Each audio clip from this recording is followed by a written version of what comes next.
with the face who runs the place, T-Roy, the OG on the marquee, Jaybird, and the cat who runs the chat with the stats, Statman Surge. We are Don't Hassle Us, We're Local. We're not a Quad City Sports Talk radio show.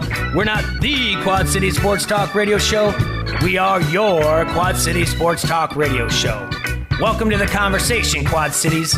But first, the Dawn.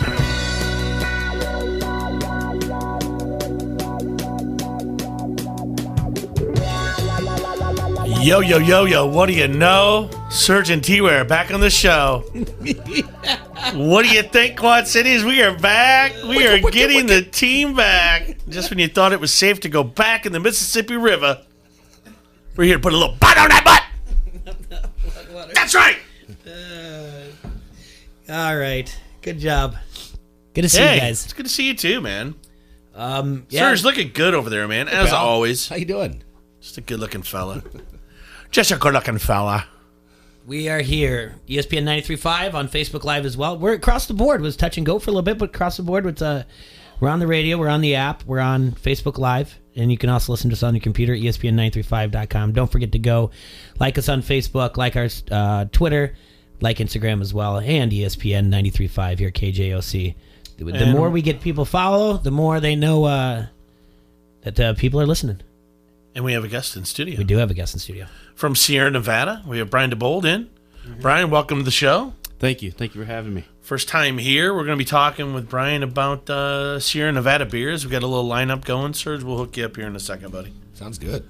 So, Brian, let's talk about you, brother. What brought you to Sierra Nevada? Where did you come from? Where'd you grow up? All that. It's a long, jaded history. Yeah. We'll start somewhere in North Carolina. Yeah.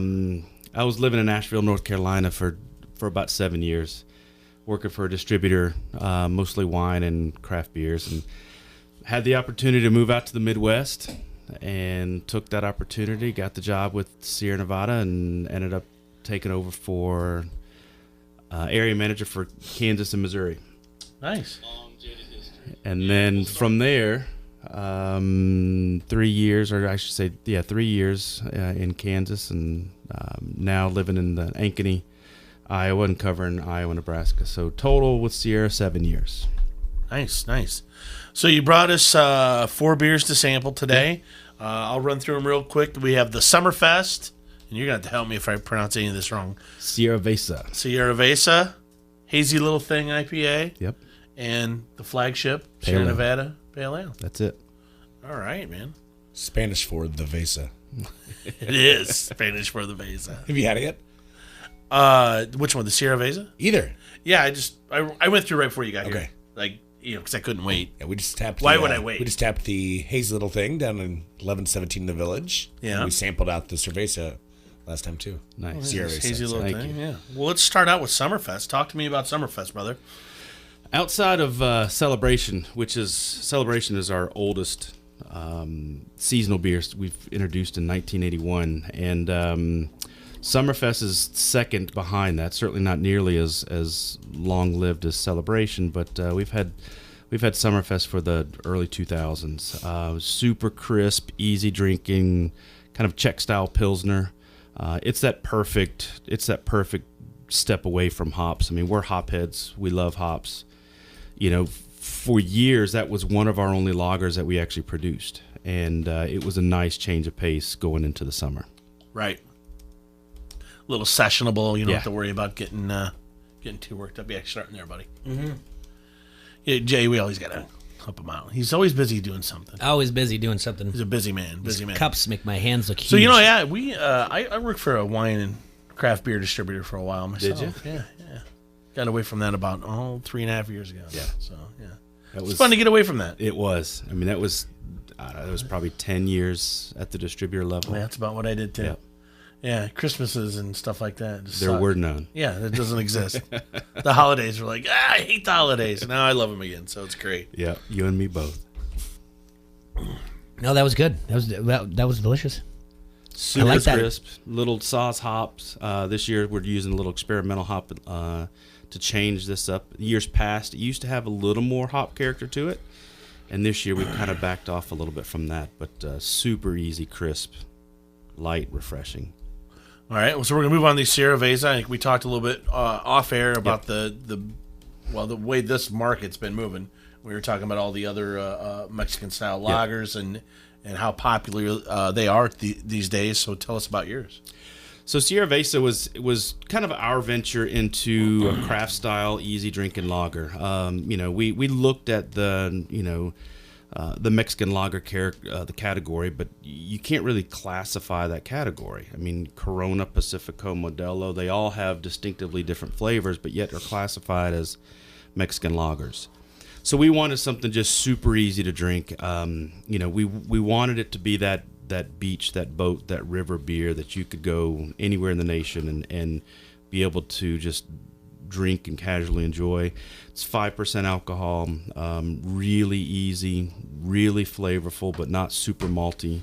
And that's really hard to do when you're looking at craft lagers. Is when you're using all malt, it's really hard to get a clean, dry finish like you're getting with Cerveza. Oh, that's good beer, man. Yeah, all more.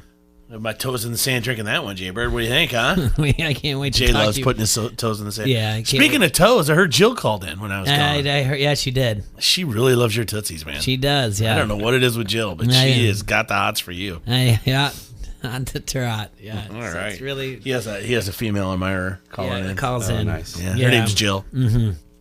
Anyway, yeah. Speaking of toes in sand, we haven't talked about your trip to Oregon. I know. You had a good time there. We got 2 more beers to try. Though. I know. I know. We have to talk about that. I know. We got plenty. You ever been out west? Not Oregon, no. Well, I've heard there's a nothing but thing good called. things. No, I just found out there's a thing called straw shame. What? Oh, Straw shame. If you drink out of a straw, they will shame you. how does that work? Well, they have straws. Yeah. But you have to ask for them. Okay. And then they have a picture of a turtle with straw stuck in his nose right on the wall next to you. We can So change that way- the world one yeah. straw at a time. mean, I'm at not least- telling at you. least they're by I the didn't ocean. throw my straw in the ocean. You did. All right, buddy? Right. That's all I'm saying. At least they're out by the ocean. At least, like people here in the Midwest, when they freak out about the straws, I'm like, You know what? I was reading this thing about the about the stuff. No, if everything went into dude's nose that he couldn't see. I mean, there's so many things floating around the ocean. what Seaweed. are you talking about? We're talking about the swimming, the turtle. Okay, If everything went in this dude's nose that he couldn't see, he'd have like seaweed and everything, like everything. That turtle just likes to party, man. I'm just saying, turtle. Yeah, the turtle's a party turtle. Turtle Montana. All right, but I get it, right? But I also read that in the turtles they're finding, like where they find them, and they're going to die basically. So this turtle was like, all right, this is the end of the road. One last hurrah. And no, it's just like, and that stuff happened to get stuck there. I'm like, is it really killing the turtle, or is he going to die? I don't know. Maybe just a little overreaction. All I'm saying, pump the brake. Don't straw shame a guy. Maybe be responsible about where you dispose of your Did they straw. really straw shame you? Like, did they just when you asked for I straw, asked did for they- a straw, and I then looked right here, and but here's did they the turtle. point to the picture and just say like, why don't you look They at the might as well, Jay. Okay. It was right here. They might as well have. They straw It was shamed here. I'm standing Just turned around here. and saw it. I order a drink, and I go, oh, can I have a straw with that, please? Little weird little hippie look. There goes my straw. There's the turtle. straw shaming. Straw shame.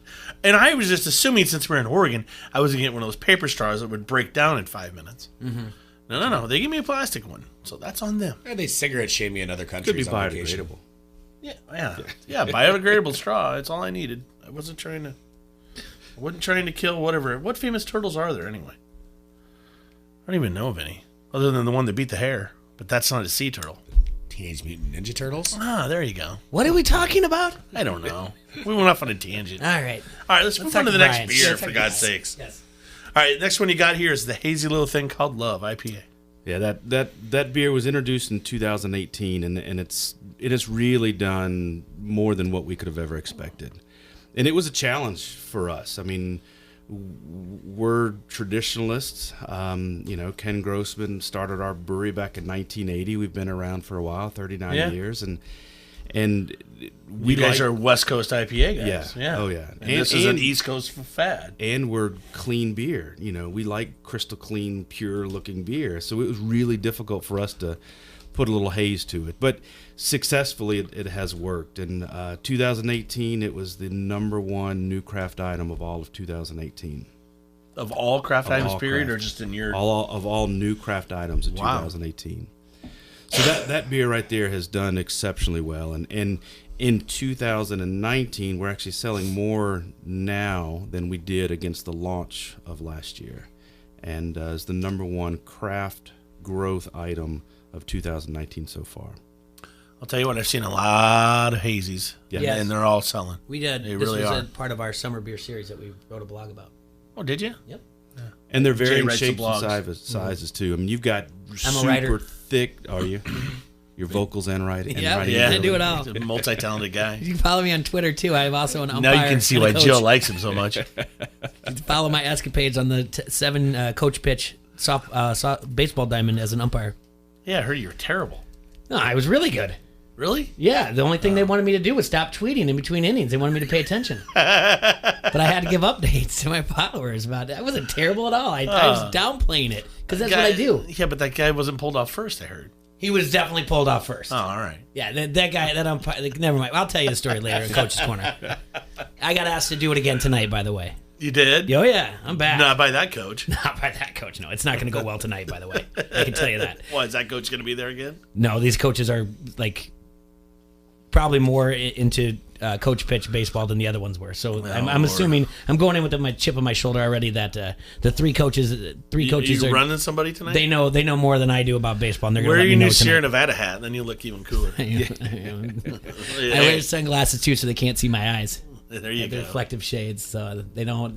Don't know where you're looking. You get some Oakley Blades. I'll talk to you more about it later. All Just right. stop. All He right. actually grows a mustache just for the games. Just to do that, to really get into it. Speaking Oh, brother. Brian, what did you get yourself involved in? This is what you're going to be saying when you leave here. I see this. All right, brother. So now we're on to the flagship, the Sierra Nevada Pale Ale. Go back, tell us the history of this beer, how it started, what was the inspiration? Well, this was an idea from Ken Grossman, and this was back when he was, quite honestly, in high school, brewing beer in his closet, and really understanding his neighbors across the street, taught him how to brew beer, and decided that, when I grow up one day, I want to open a brewery and drink the beers that I like to drink, and brew the beers that I like to drink, and Pale Ale was started. I mean, if you think about it, back in 1980, there were roughly 40 breweries in all of America. Yeah. And here in Iowa, there's, I would say as of today, there's probably close to 100. Yeah. If not just over that. And Hell, there might be 30 in the Quad Cities for all we know. it's certainly possible. Yeah, for sure. And so it's a whole different world back then. And he tells a story where, when he first introduced Pale Ale to Chico, California, which is 90 miles north of Sacramento, where we opened up the brewery, and he said 90% of the people hated this beer. He said, but the 10% that loved it absolutely loved it, and it was that 10% that grew. And he's going from bar to bar, retail to retail, selling bottles of Pale Ale, 3, 4, 5 at a time, because we couldn't afford 6-pack carriers or cases at the time. So, everything evolves. Yeah. And thankfully, we never, we never flinched when it came to quality of the ingredients and the finest beer possible to produce that Pale Ale. Still today, number 1 Pale Ale in the United States, and nothing has changed with that beer. It's perfect. It is a good beer, really balanced. I love it. It's a perfect all-occasion beer. And you can be at a wedding, you can be at a fine dining restaurant, you could be at a beach, or you could be at a party, and it's just the perfect beer. Now, how often do they get you back to Chico? On average, once, maybe twice a year, but we also have a new brewery in Asheville, North Carolina as well. Oh, nice. So I tell you, that area of California is great. Been out there myself, and it's people don't think of California as cowboy land, but up there it's cowboy land. yeah, It for definitely sure. is. And farming. I mean, there's a beautiful land. There's lots of nuts and orchards, and Right. it's fantastic. So growing up in the Carolinas, you said North Well, Carolina? I was born grew up in Georgia. Okay. And so spent most of my years in Georgia. Nice. And then a number of years in North Carolina before I moved out. What part of Georgia? Just on the south side of Atlanta. All right. I had spent some time in Albany. It's not too. So do your Albany. sports allegiances? I'm a dog. I'm a University of Georgia. Okay. Bulldog. Oh, Calvin, love to hear that. Mm-hmm. We got a big dog fan around here, Calvin Reed. Probably out there not working. Probably taking a 45-minute break. Craziest thing is we move into our neighborhood, and there's a neighbor across the street and 3 houses down. Each of them have a Georgia flag raised on Saturday, and I said, this doesn't happen in Ankeny, Iowa. No, certainly doesn't. It's the craziest At least thing. it wasn't a Bama flag, right? That's right. We'll have them this year. Well, Brian, Yes. we're going to have to take a break, and we have a phone call at 12:20. But thanks for coming in, talking to us Absolutely. about Sierra Nevada. And don't be a stranger. I know you don't make it down here a lot. Yeah, But when you do, get a hold of us and let us know. You're always welcome to come on and talk beer with us, especially when you're bringing samples. Absolutely. Yeah, that's right. So this is the area manager for Iowa and Nebraska. So he's the one to get a hold of for anything for Sierra Where Nevada. can anybody they find you? Are you doing any tastings anywhere or anything this week? On what's the today's the 25th, right? On the 27th, Armor Gardens from 4 to 6. That's perfect. Yeah, there you go. And then also Yeah. on the well, actually tomorrow You'll be at Barrel House. House. Yep. Yeah, that's a hazy little thing. And then you'll be at 11/17 in July. Yep. Yeah. On the 18th. So yeah, Armored Gardens this week, and it's in the blog as well. Armored Gardens this week, Barrel House, and then 11/17. So keep an eye out that for your Facebook events to get some free samples of Sierra Nevada. Right on. Yeah, thanks, Brian. We appreciate Absolutely. Thanks for having me. Yep. All right, Quad Cities, we need you to stop going to your social media sites, asking everybody where you can get your oil changed, who does the best tattoo work, or where you grab some lunch. Just pick up your Locals Love Us guide. It has an easy-to-navigate table of contents to help you find what you're looking for. Or you can go to the website, localsloveus.com, click on Quad Cities, and browse your favorites. It's easy to use, and they even rank the most popular places for you. And don't forget, while you're there, vote for our show, Don't Hassle Us or Local, on all of our show sponsors. Those are our friends from Locals Love Us, your guide to the best. Hey, this is Goose, PA announcer for the Quad City Storm, and you're listening to Don't Hassle Us, We're Local on ESPN 93.5. Do it again, a little more heart. And now an old classic commercial from Mark Brenny. We're here today to honor the Quad Cities Father of the Year. Envelope, please. And this year's Father of the Year is Mark Brenny. Mabel, that's that motorcycle geek from Outline Co-op. Mark, what does it take to be Father of the Year? Well, you have to learn how to listen. When my 2 boys were little, they always said, Dad, we need more power. So instead of 50cc mini bikes, I bought them the larger Yamaha PW80s. It was so cute. They could take them to school, and during recess, they would give rides in the playground for $1 each. They made a fortune, and now they can take that money and pay for college. However, being a really good father, we pooled our heads and decided instead to buy some newer, larger Yamaha dirt bikes, such as the all-new Yamaha TTR 225. Hey, kids, shut those damn bikes off right now. You may not have won any awards, but you can still be a good father. I'm gonna whip your... Buy your kids' affection at Brenny's Motorcycle Clinic across from Alcoa. Almost. This is Markia. She was her son's biggest fan. Markia was hit and killed while riding her motorcycle in Madison County. She was 35. Motorcycle safety is the responsibility of the rider and all other motorists. So please, drive responsibly. It really is a matter of life or death. Learn more at lifeordeathillinois.com. Are you looking for a summer job and wanting overtime hours? Join XPAC, this area's premier logistics company, located at 525 East 10th Avenue in Milan, conveniently located off the Milan Beltway. XPAC's Milan location has seasonal postings starting at $13 per hour on third shift, 10 p.m. to 6 a.m. Apply online at xpac.com or come in for open interviews Monday through Friday, 9 a.m. to 4 p.m. XPAC is an equal opportunity employer. Golick and Wingo in the morning. Dan Lebitard when you get to work. Don't hassle us. We're local for lunch. Spend your day with a Quad City sports leader. ESPN 93.5.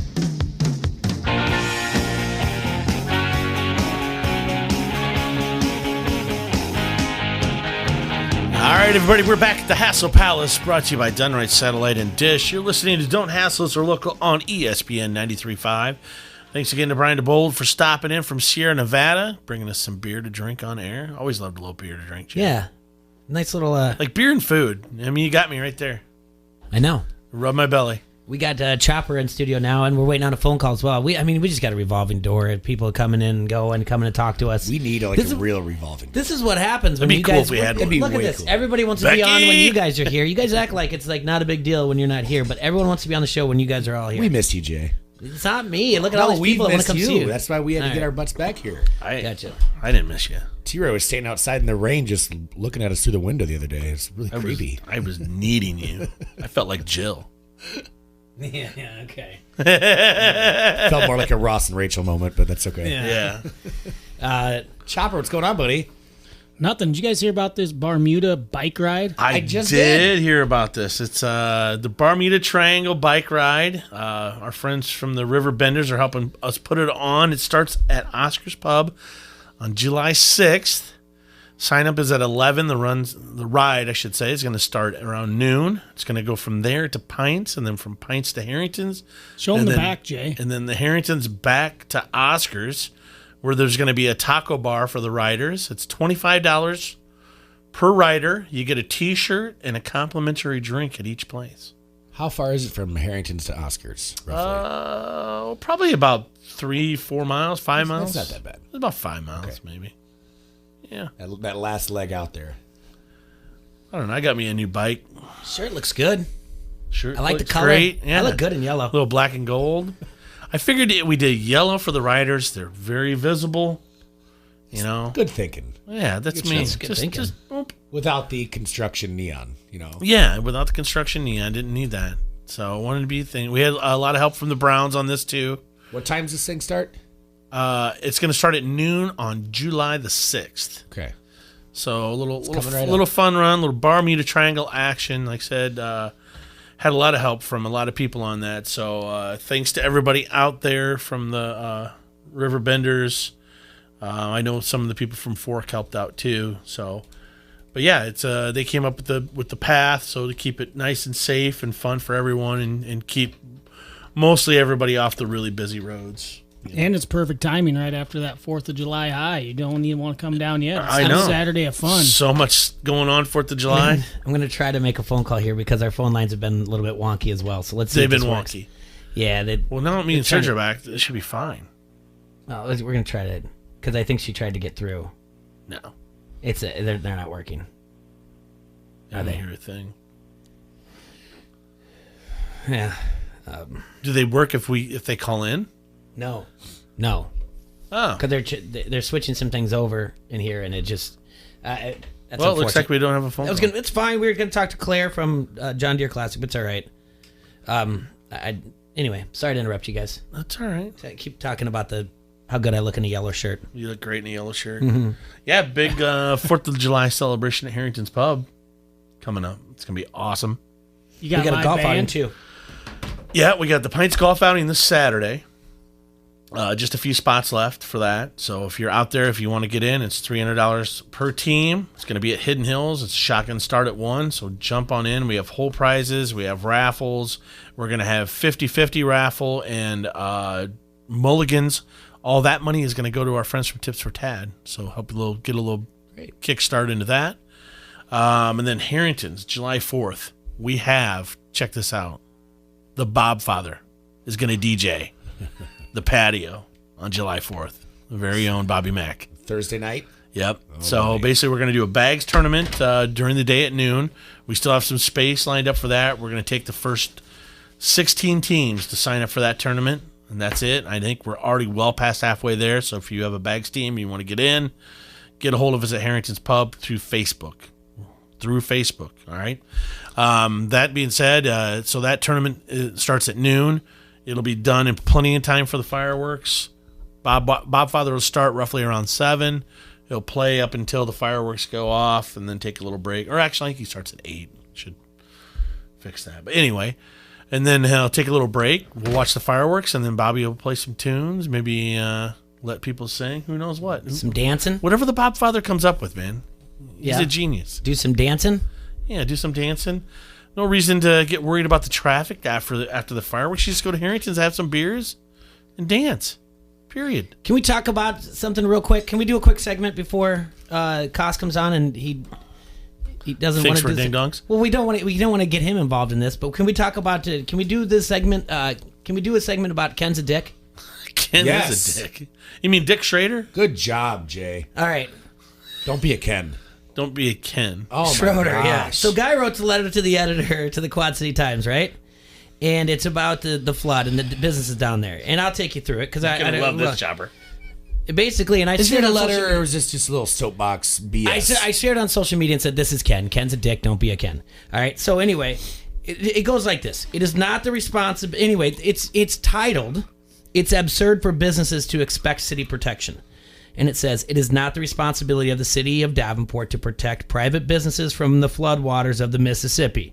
The city does all it can and more to keep the floodwaters from impacting normal operations of driving and walking throughout the downtown area by putting up barriers and sandbagging where needed. It is beyond comprehension that the business owners want the city... I'm sorry, I'm reading like this because it's annoying. But it is beyond comprehension that the business owners want the city to provide protection from floodwaters. This is absurd.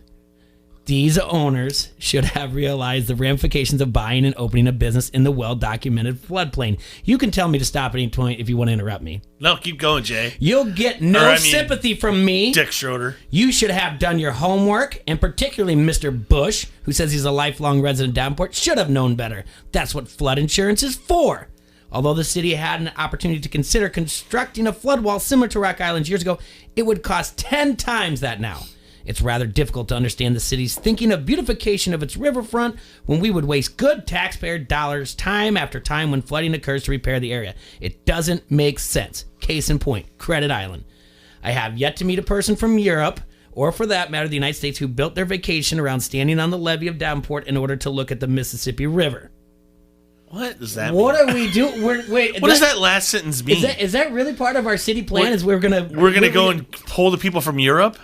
What's he talking about? I haven't met anybody from the United States or Europe that want to build their house on the floodplain. Let's talk. You can break this down in so many ways. The city doesn't have to do this. It's going to flood. Well, let me address Richard. Can I address Richard real quick? Sure. Richard, it's the city's responsibility to protect all citizens, whether they're homeowners, whether they're business owners. Yes. Well, here's the other thing. Because they pay taxes there, Richard. I don't think Ken has a business in downtown Davenport. No. And I don't think Ken's... Get out of here. I don't think Ken's ever been... Want to know why, Jay? Because he's smarter than that. Yes. I don't think Richard has riverfront property When either. the city is actively recruiting businesses to go down there to tell them how they love their city. They love their downtown. Quote, multiple people in city government said to my face, I love my downtown. We're happy to have businesses down here because I love my downtown. If you love it so much, why don't you marry it? Yeah. Now, on top of it, the idea of him sitting there saying that it's the city doesn't have to provide protection, or they should have realized the ramifications. I know for a fact when the River Bandits negotiated their latest lease, it was the city that threw in the, hey, and by the way, we know our flood plan is so good that you will not lose any games. We're going to throw in, they came up with a dollar amount of $11,000 for every game missed. It was the city. It wasn't the owner. It wasn't the general manager. It wasn't the River Bandits. Who's this Mr. Bush that he's calling out, by the way? That's Dan Bush. It was the city that said, they said, hey, in negotiating, they said, hey, we're kind of worried about maybe missing some games. And the city's like, don't even worry your pretty little head about that, River Bandits. We're so confident, we're going to throw this in for $11,000 for every game missed, and it will go be capped off at, I believe it's 175. The city did that. That's how you do, because the city's recruiting businesses to stay down there. Was it Richard Schroeder? No, Ken. I thought his name was Richard Head Schroeder. No, it's Ken. The FCC. You can call someone that name to you, right? I mean, I can call him Richard Head too. Well, we do have some children out there listening. So shout out to my niece Liv. She's riding in the car right now, listening to us. So. Right. Is your sister listening? No, she's not. So kudos. This is Greg Wire and sweet Liv. So Yeah. They're cruising along right now, listening to us. So good job on keeping this as PC as possible for the kids. Sorry. Yeah, I did that. This farm. I opened up the segment with it. You're right. We can move on with it, whatever else. This is the whole. You'll get no sympathy from me. Is just. All right. Well, Richard, And that's what someday, you get. You put a someday letter you're to the going to want editor. sympathy from somebody, and guess No, what? someday he's going to be at a bar or a business downtown Davenport, and he's going to run into one of us. I don't necessarily mean me or you or Jay or Chopper, but he's going to run into somebody else that owns a business. He has no problem with this. He brought this upon himself. You'll get no sympathy from me. You wrote the letter to the editor to be picked apart. So, in turn, if he has a problem with what I say about him or his dumb letter, then so be it. But the thing is, when you're actively recruiting businesses down there and saying I'm going to take care of you because I love my downtown Davenport, then you take care of your downtown Davenport and you take care of the businesses. What about Europe? Never once when I was putting a business down there did someone say like, hey, by the way, you know what we're really going after? We're going to hit that Europe market. I know. You know what we should do, Jay? What? We should call that dude from France we know and see if he thinks it's a good idea. Yeah, we're going to get that Europe market. We're going to corner it. Oh, Jay, I do not want to be on the wall. I don't like the wall, Jay. The quantities. Your baguettes. The quantities. This reminds me of when the Nazis come to get me. You know? The quantities in the Mississippi River. You guys don't even have fresh fish here. Be our guest. You arrested the catfish man. Put our And now the flubber catfish to the man is in test. jail. I will not come. No. Voulez-vous de beurre? Put your waders on your feet and That means let would you us like do butter, the by the rest. Oh, does it? Yeah, it means would you like butter? I saw it on an episode of Wonder What other Years. European was it? accents can we do? Voulez-vous de beurre? Oh, nice. Would you like butter? Since you're speaking of the city, Yeah. I mean, maybe just to get you guys in a better mood before it. Yeah, Mr. Cost comes in. Yeah. Fireworks can be shot off on the 3rd and the 4th. Is that right? Yes, sir. Yeah, up to a certain Watch out for time. drones. Watch out for drones. We learned that yesterday. Yeah. What do you mean? You can't shoot them at drones? No. No, everybody's got to be smart and work together. Yes. The drone's got to be responsible enough to be from a safe distance, and don't aim your fireworks at the drones. So don't be a Ken. Yeah. Well, now that's going to happen for a long time now. Yep. Almost as famous as some of the people out there in the Quad City Bartenders Server United page. That was only that was a know whole bunch one. of fun drama for that yesterday. So I now only we know have one Ken to Ken. throw in on this side. I Gotcha. only know one Ken in my life. Yeah. Yeah. Kenneth. I put it. His name was Kenneth. Yeah. And he knocked my food tray out of my hand in 6th grade. And I like my food. I've liked my food for a long time. T-Roy doesn't hold grudges. Well, it's funny. He knocked my food off my food tray, but my food tray ate his face All right. immediately afterwards. All right. Okay. Just Bermuda saying. Triangle. Ken. Bermuda Triangle Bike Ride, July 6th. Chopper, thank you for the T-shirts. Thank you for coming in. We're going to take a quick break, and we'll be in with Matt Koss. We haven't seen him in a while, and we get to talk high school. There's a high school thing I want to talk to him about realignment, and then also we get to talk about the Cubs and the Braves. Sweet. And the Twins. And the Twins. Oh, Well, no one boy. wants to talk about Nobody that. wants to except talk about the stupid Twins. Yep. Just teasing. All right, Front Street Brewery is the oldest brew pub in the state of Iowa, and it's nestled beautifully along the bank of the mighty Mississippi. Served the fine community of Davenport since 1992. They have a bunch of great beers, the Davenport Gold, the Wise Guy, the Raging River, and the oh-so-popular Cherry Bomb Blonde. Right now, they're just open in the tap room. It's in the Freight House complex, so make sure you go down and check them out. Their Facebook page and their webpage is www.frontstreetbrew.com. Those are our friends from Front Street Brew. Make sure you check it out right down there, downtown in the tap room at the Freight House Complex. This is Tom Kakert from HawkeyeReport.com, and you are listening to Don't Hassle Us, We're Local on ESPN 93.5. ESPN 93.5 is the Quad Cities sports leader and home of your local sports show, Don't Hassle Us, We're Local. Listen for a chance to win everything from tickets to free food. Every time you win and pick up your prize at the ESPN 93.5 Pepsi ticket window, we'll give you a Pepsi for the road as well. It's like winning twice. Get more chances to win by downloading the ESPN 93.5 app or going to ESPN935.com. From the Quad Cities sports leader, ESPN 93.5. At Cenex, we love summertime as much as you do. It's the season we wait for all year long, and it's finally arrived. Stop by your local Cenex now and all summer long for your warm weather needs, vacation wants, and everything in between. Fuel and snacks for those road trips. Charcoal and hot dogs for family grill-outs. And cool, refreshing beverages to help you beat the heat. Summer love. Powered locally at Cenex.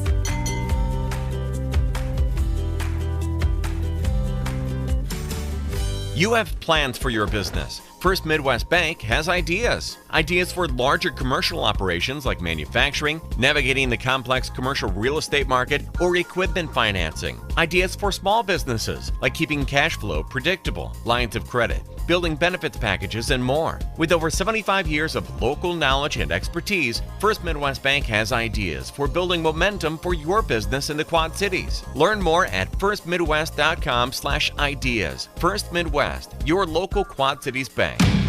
Godsmack, live in concert.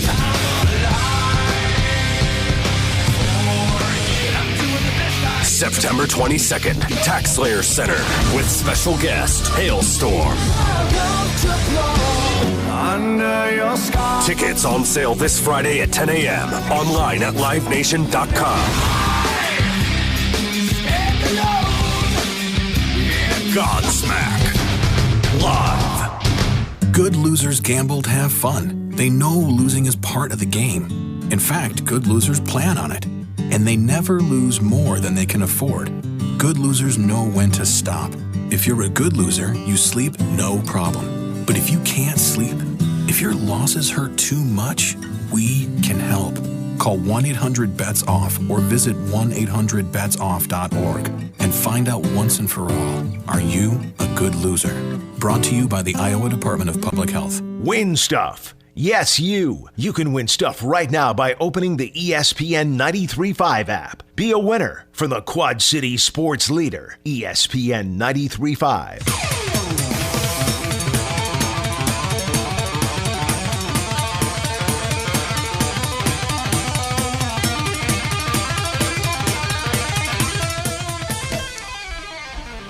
All right, we are back in the Hassle Palace, brought to you by Dunright Satellite and Dish. And joining us from our Quad City Times, Matt Koss. Matt, welcome back to the show, sir. Hey, guys. Good to be with you. It's been a long time.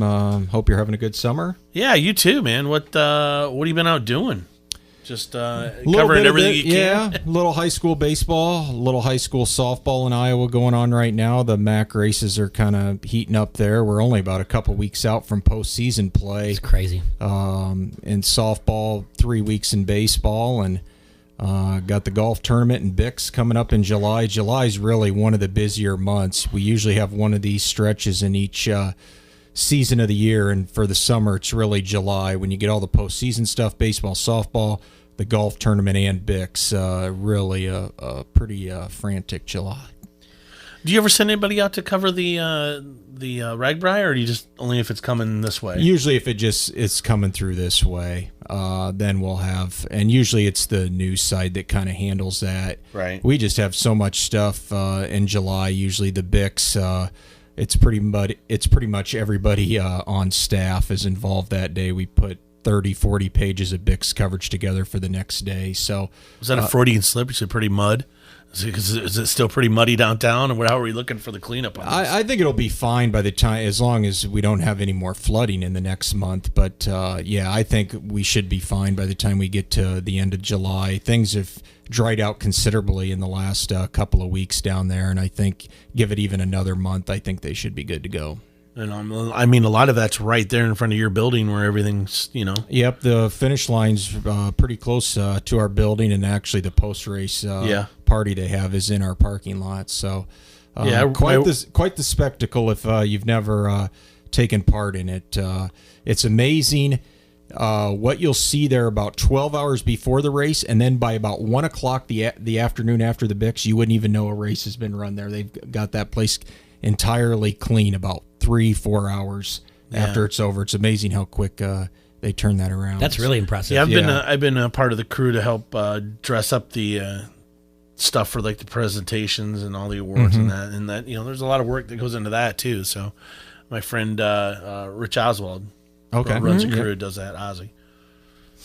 So you got that, and the JDC's coming up. Yeah, JDC we've got in a couple weeks. I was kind of, this year with the new kind of Midwest swing, they've got Detroit is a new event on the PGA Tour, which is happening this week. You got Minneapolis next week, and then the JDC. I thought that may help the JDC field a little bit. I was wrong. It's they're really struggling right now. They always have world-class players that come here, but the field could really use a boost with a couple big names here in the next week or two. I don't know if they'll get it or not. Right now, Ches Reavie is the highest ranked player in the field, and he's number 26 this week. And just won last week, too. He just won, and he played really well at the U.S. Open. Yeah. He was tied for third there and won at the Travelers. So, obviously, that's a good name to have in your field. Jordan Spieth, I saw a comment from him after the Travelers on Friday saying that he's only going to play one event possibly before the British, and if he does play one event, it will be the John Deere Classic. So he's still possibly thinking about coming here. I think he wants to kind of take some. He's really struggled this year by his standards. He's out of the top 30 now in the world rankings. So, but boy, what a way to, a place where you've had a lot of success could be a great way to kind of recapture some of his form if he could come here. Obviously, it'd be a big boost to the field, and then go to the British Open the following week. But so we're kind of watching that just in terms of how the field unfolds here. Players have until July 5th to commit to the tournament. So in about another 10 days or so, we'll have an idea who the final field will be. Does that happen a lot where you had like last minute people? You'll get people, some of the bigger names particularly will usually wait until that week leading up. You don't get a lot in the last hour or two, I would say. But you'll see a few names between July 1 and 5.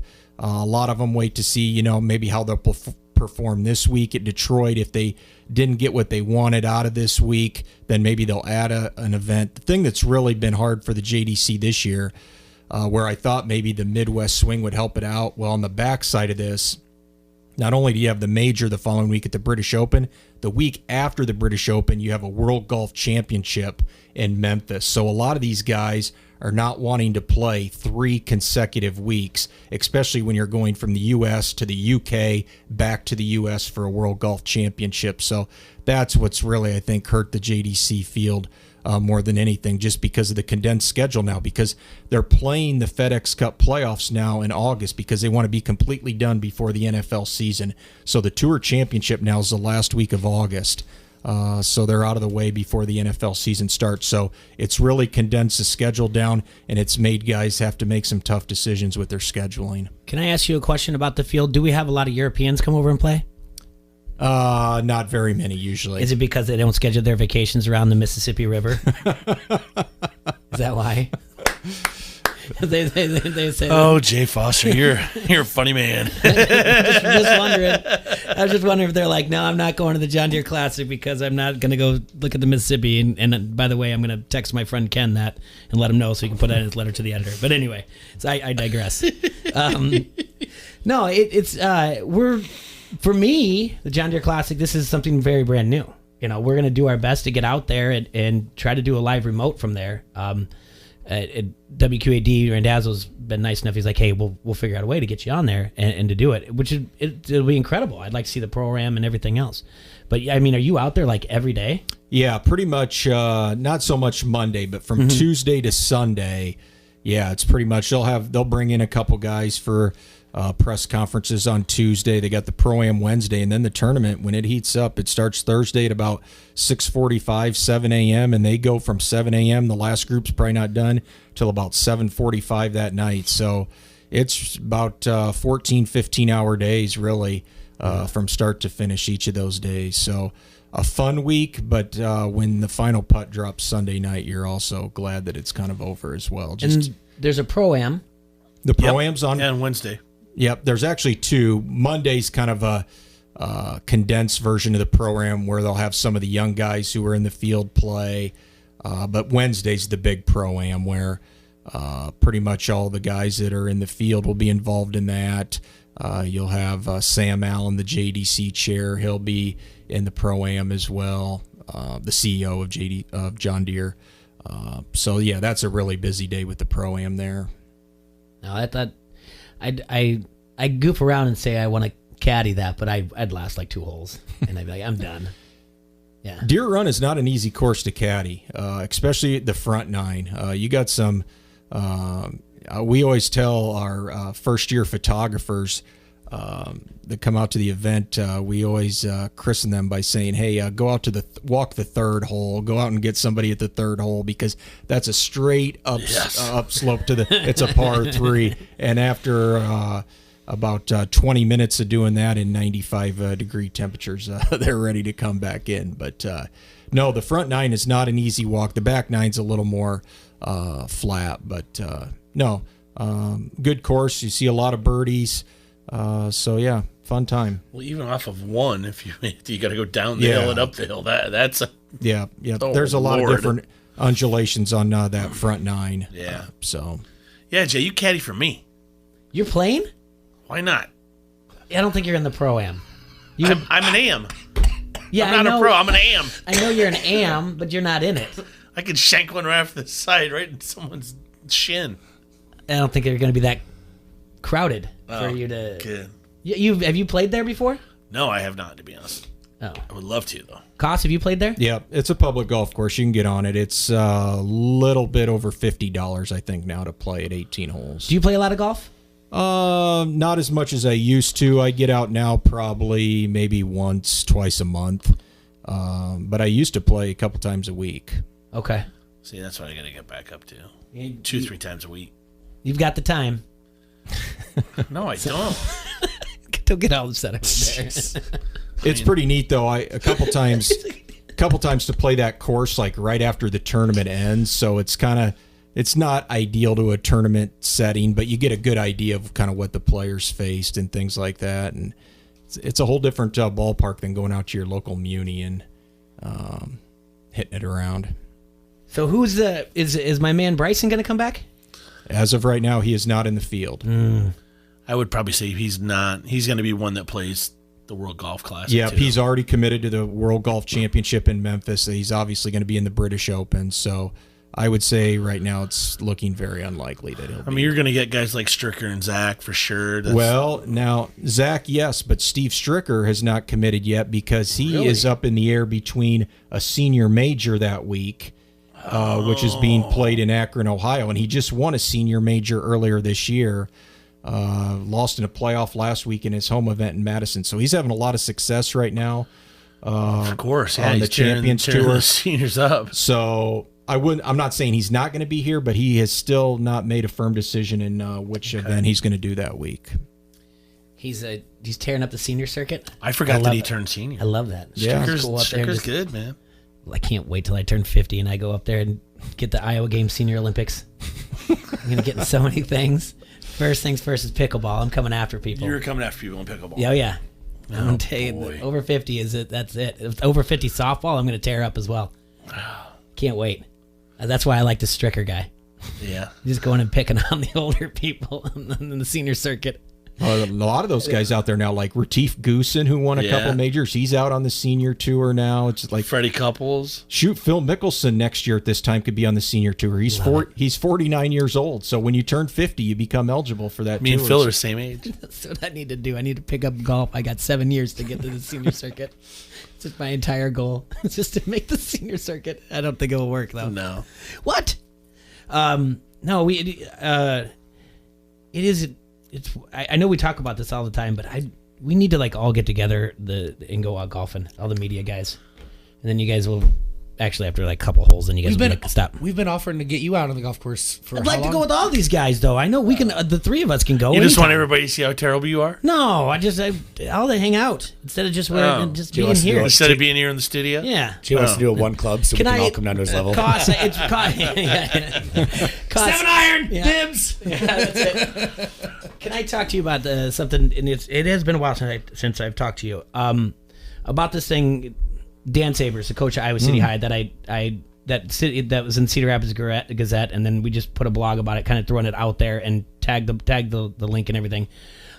His idea of making a very large class for football. 16 schools in Class 8A. Yeah, 16 schools in Class A. And his reasoning is that it's because, these are the teams that are doing the winning. Yep. And also it's based on, what would that be, enrollment? Social economics. Yes.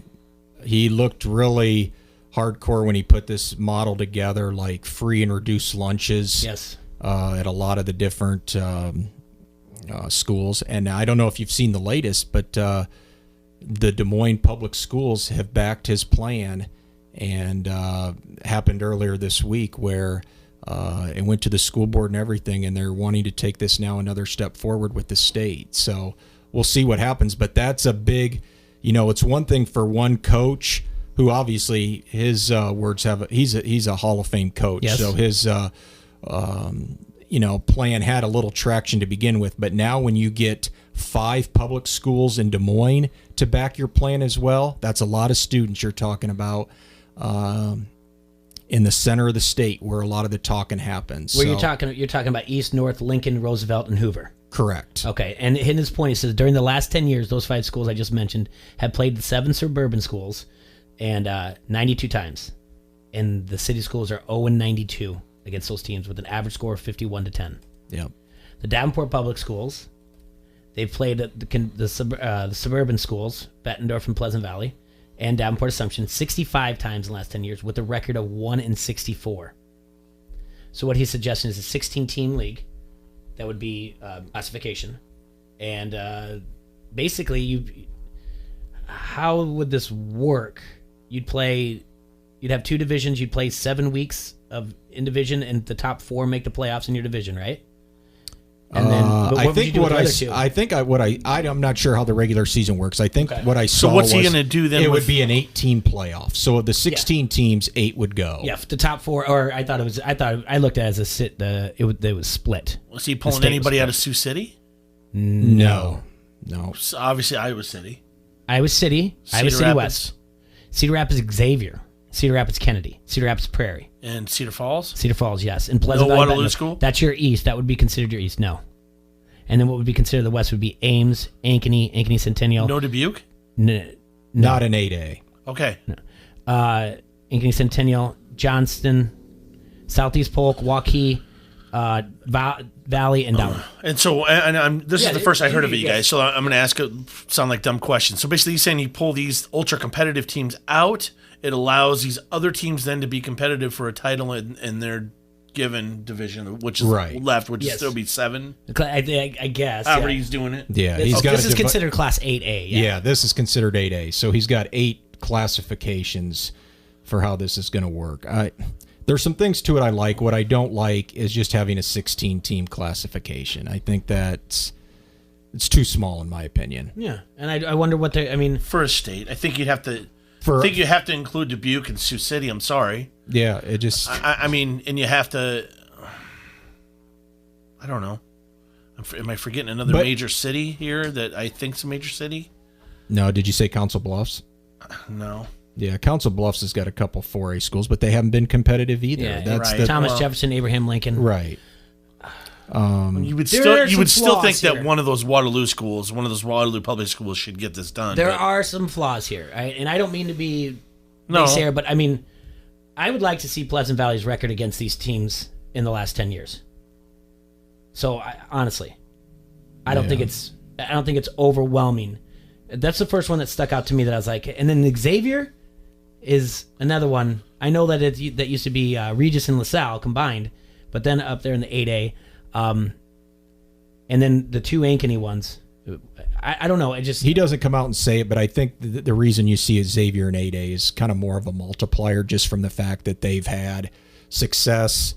They've won I think 2 state titles in the last 3 years in 3A. They've been to the Dome. City Regina. I mean, you know what I'm saying? Well, and Iowa City Regina wouldn't move from 1A to 8A, but I'm sure if you looked at his model, he has Regina probably in 3 or 4A. Yeah, what his point is that Xavier moved down a class and won the last 2 3A titles. Right. So, yeah, it's just something I wanted to talk to you about. It is interesting.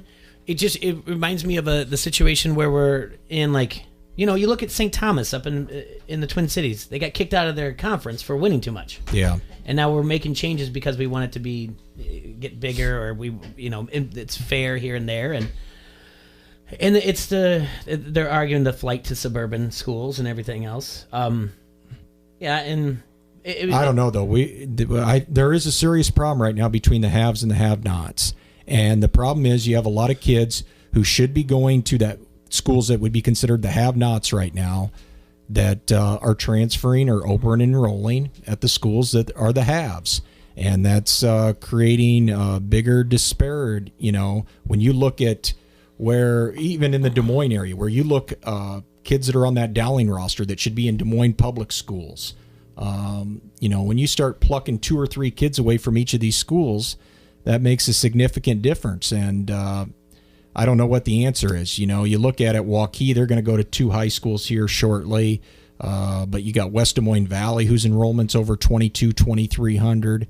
And when you're already getting the best talent and you've got the most kids, you're going to have success.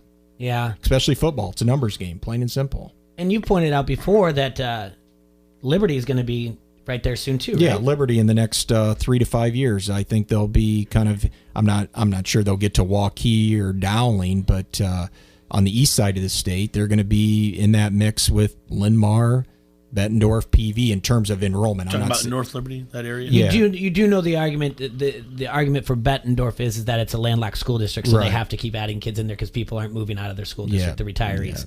Yeah. It's an argument. I'm not saying it's completely true, but that's the argument that they use to say, like, well, we have to bring in more bodies. Well, the thing with Bettendorf, it's a tradition. That's the thing right now. It's not so much their location. It's just the tradition with their football program and how they produce kids and win championships.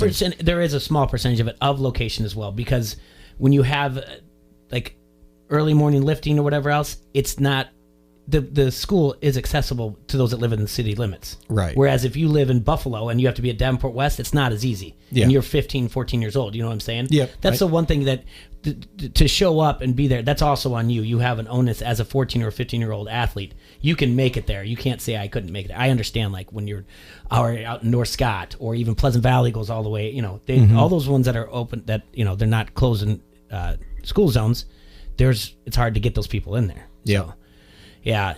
It's just an interesting thing to look at, and I see it too. I mean, when you have those numbers, 1 and whatever I just said against those schools, and 0-92 is crazy. So, I have a question here, real quick for you, Matt. Ask Matt why he says the population of schools so much you have to have.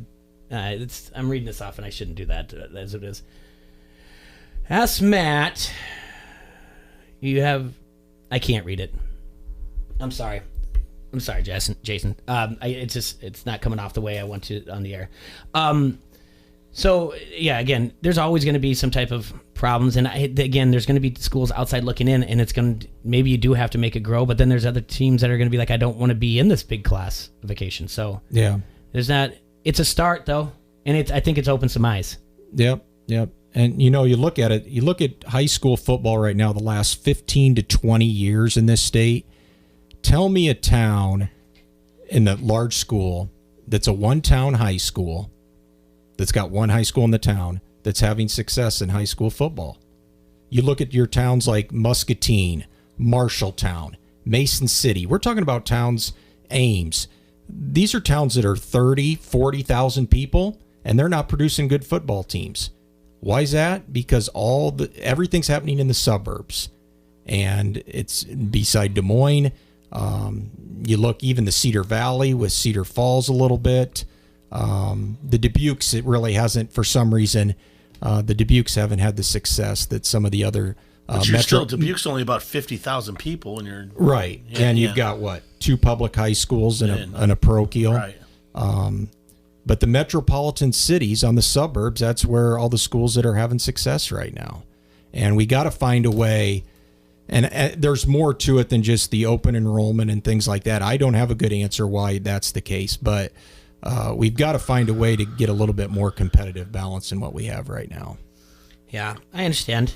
Like I said, it was just interesting. Well, Matt, I want to thank you so much for coming in. It's been a long time. We'll catch up with you around the JDC time. I know you'll be out there, but we'll talk with you and maybe get a phone call, or maybe if we get to do a live remote there. Yeah, tell Metcalf I want to race him up 3. You want to race him? I think I can beat Metcalf. So thanks a lot, Matt, for coming in. We're going to take a quick break. All right, thanks, guys. Yep. All right, if you want the latest in TV and security technology but don't know where to start, you need to call Dunright TV and Security Solutions, your Dish Premier local retailer, and get started today. They'll take the guesswork out of choosing the latest in smart home technology with your budget in mind. Dish has been a leader in technology for years, and the Hopper Smart HD DVR interacts with your smart speaker to change channels, pause, and fast forward with just the sound of your voice. When you sign up today, you're going to receive a Nest doorbell system, courtesy of our friends at Done Right. Call 866-84-RIGHT and let Done Right provide local, professional installation with personal service that's trusted by thousands of businesses and homeowners in the Quad Cities. Restrictions apply and requires an internet-connected hopper. That's Done Right TV and Security, 866-84-RIGHT.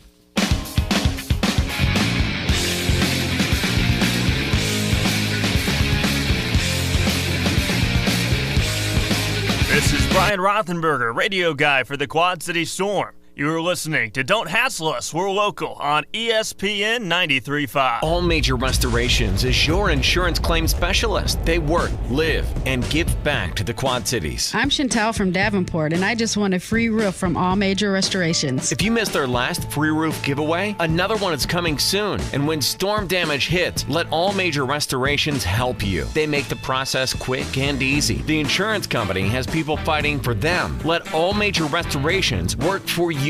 Storm damage estimates are always free. All Major Restorations of the Quad Cities. Go to amrestorations.com. G&G Retailers is the best locally owned gun shop in the Quad Cities. In business for 3 generations. Excellent customer service, family atmosphere, and expertise in firearm knowledge. Whether you are a first-time gun buyer, avid shooter, or collector, they give you the best information to make the best purchase. They have one of the area's largest selections of reloading supplies, full stock of hunting and sporting rifles, and new and used handguns. For all your gun and gunsmith needs, visit G&G Retailers on the corner of 17th and Division in Davenport. Blue Jack.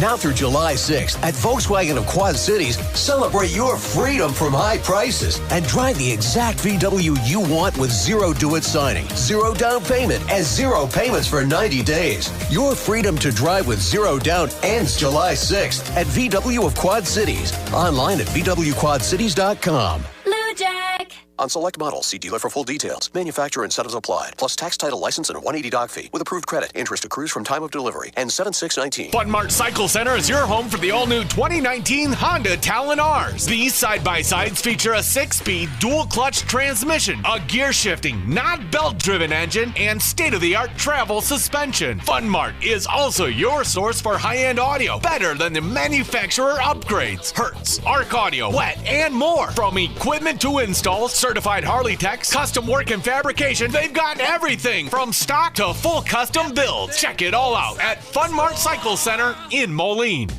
ESPN 93.5 is the Quad Cities sports leader and home of your local sports show, Don't Hassle Us, We're Local. Listen for a chance to win everything from tickets to free food. Every time you win and pick up your prize at the ESPN 93.5 Pepsi ticket window, we'll give you a Pepsi for the road as well. It's like winning twice. Get more chances to win by downloading the ESPN 93.5 app or going to ESPN935.com. From the Quad Cities sports leader, ESPN 93.5. Line-X of the Quad Cities is more than a protective coatings company. Line-X has a wide variety of vehicle accessories, floor liners, splash guards, rain guards, bug shields, and cargo mats for those rear storage areas. They can also outfit that work vehicle with ladder racks, toolboxes, toppers, running boards, and trailer hitches to goosenecks or fifth wheel hitches, van organizers, and bulkheads. Whether your vehicle is new or used, stop in or call Line-X of the Quad Cities today and check out how Line-X can help you. Ask for it by name.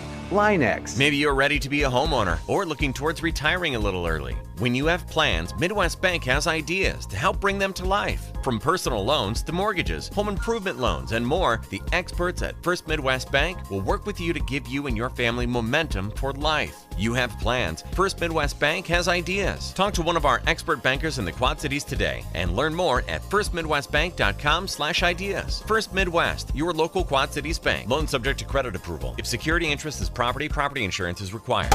Hit a home run on your next new or used car purchase at Sexton Ford. With a huge selection of new Ford cars and trucks, you'll feel like you've entered your personal field of dreams. You'll be treated like an all-star from sales to service, auto body to parts. Sexton also has a major league selection of pre-owned vehicles. Why wait? The game's on at Sexton Ford in Moline. Oh yeah! Sexton Ford is the talk of the town. Godsmack, live in concert.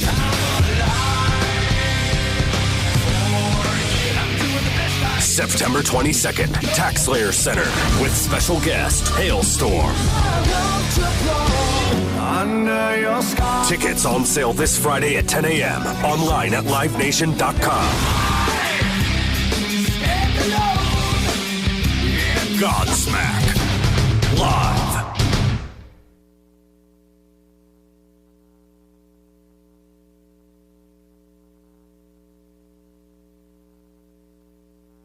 Download the ESPN 93.5 app today and get breaking news sent right to your phone. Never miss a thing from the Quad City sports leader, ESPN 93.5.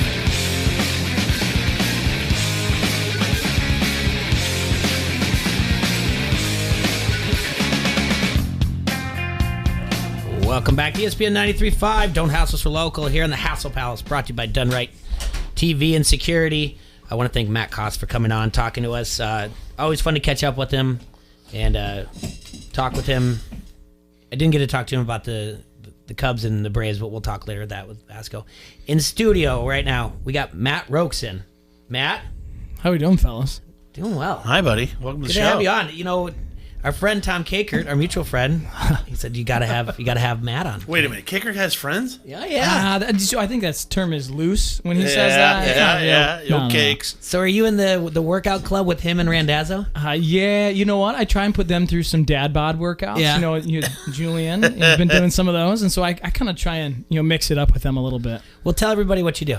All right. So I'm a physical therapist in the Quad Cities, and actually I'm changing jobs. So okay. It's a little bit of a different move. Breaking news on Don't Hassle for Local about Matt Roke's life. I love it. Yes, but I'll be working with orthopedic specialists, run their physical therapy stuff there, and really excited for that. But the other thing we do is 2 years ago started a strength conditioning business. So it's just an opportunity that we saw was a good situation in the Quad Cities, and we've grown quite a bit. So it's the Athlete Development Project. So you...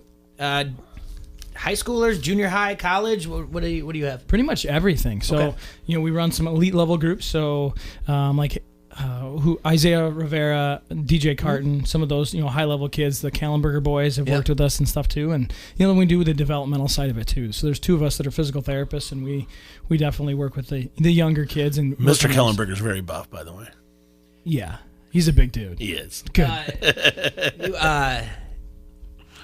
Do you tell them to give them your social media where they can find you at? Athlete Development Project is what we use on Facebook, and then ADPQC is what we are on Instagram.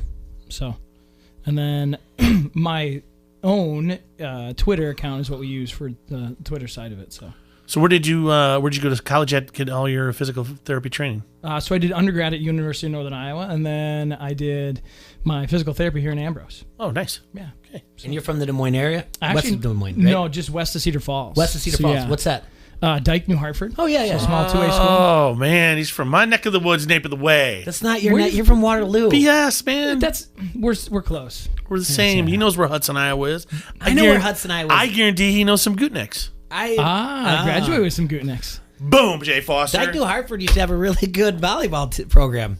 You know what? They still do. They still do. Okay, I don't follow it as much anymore. Yeah. When you're up in Cedar Falls, I went to UNI too. There you go. You see, he knows some of my brethren, man. Yeah, some of the Gootnichecks.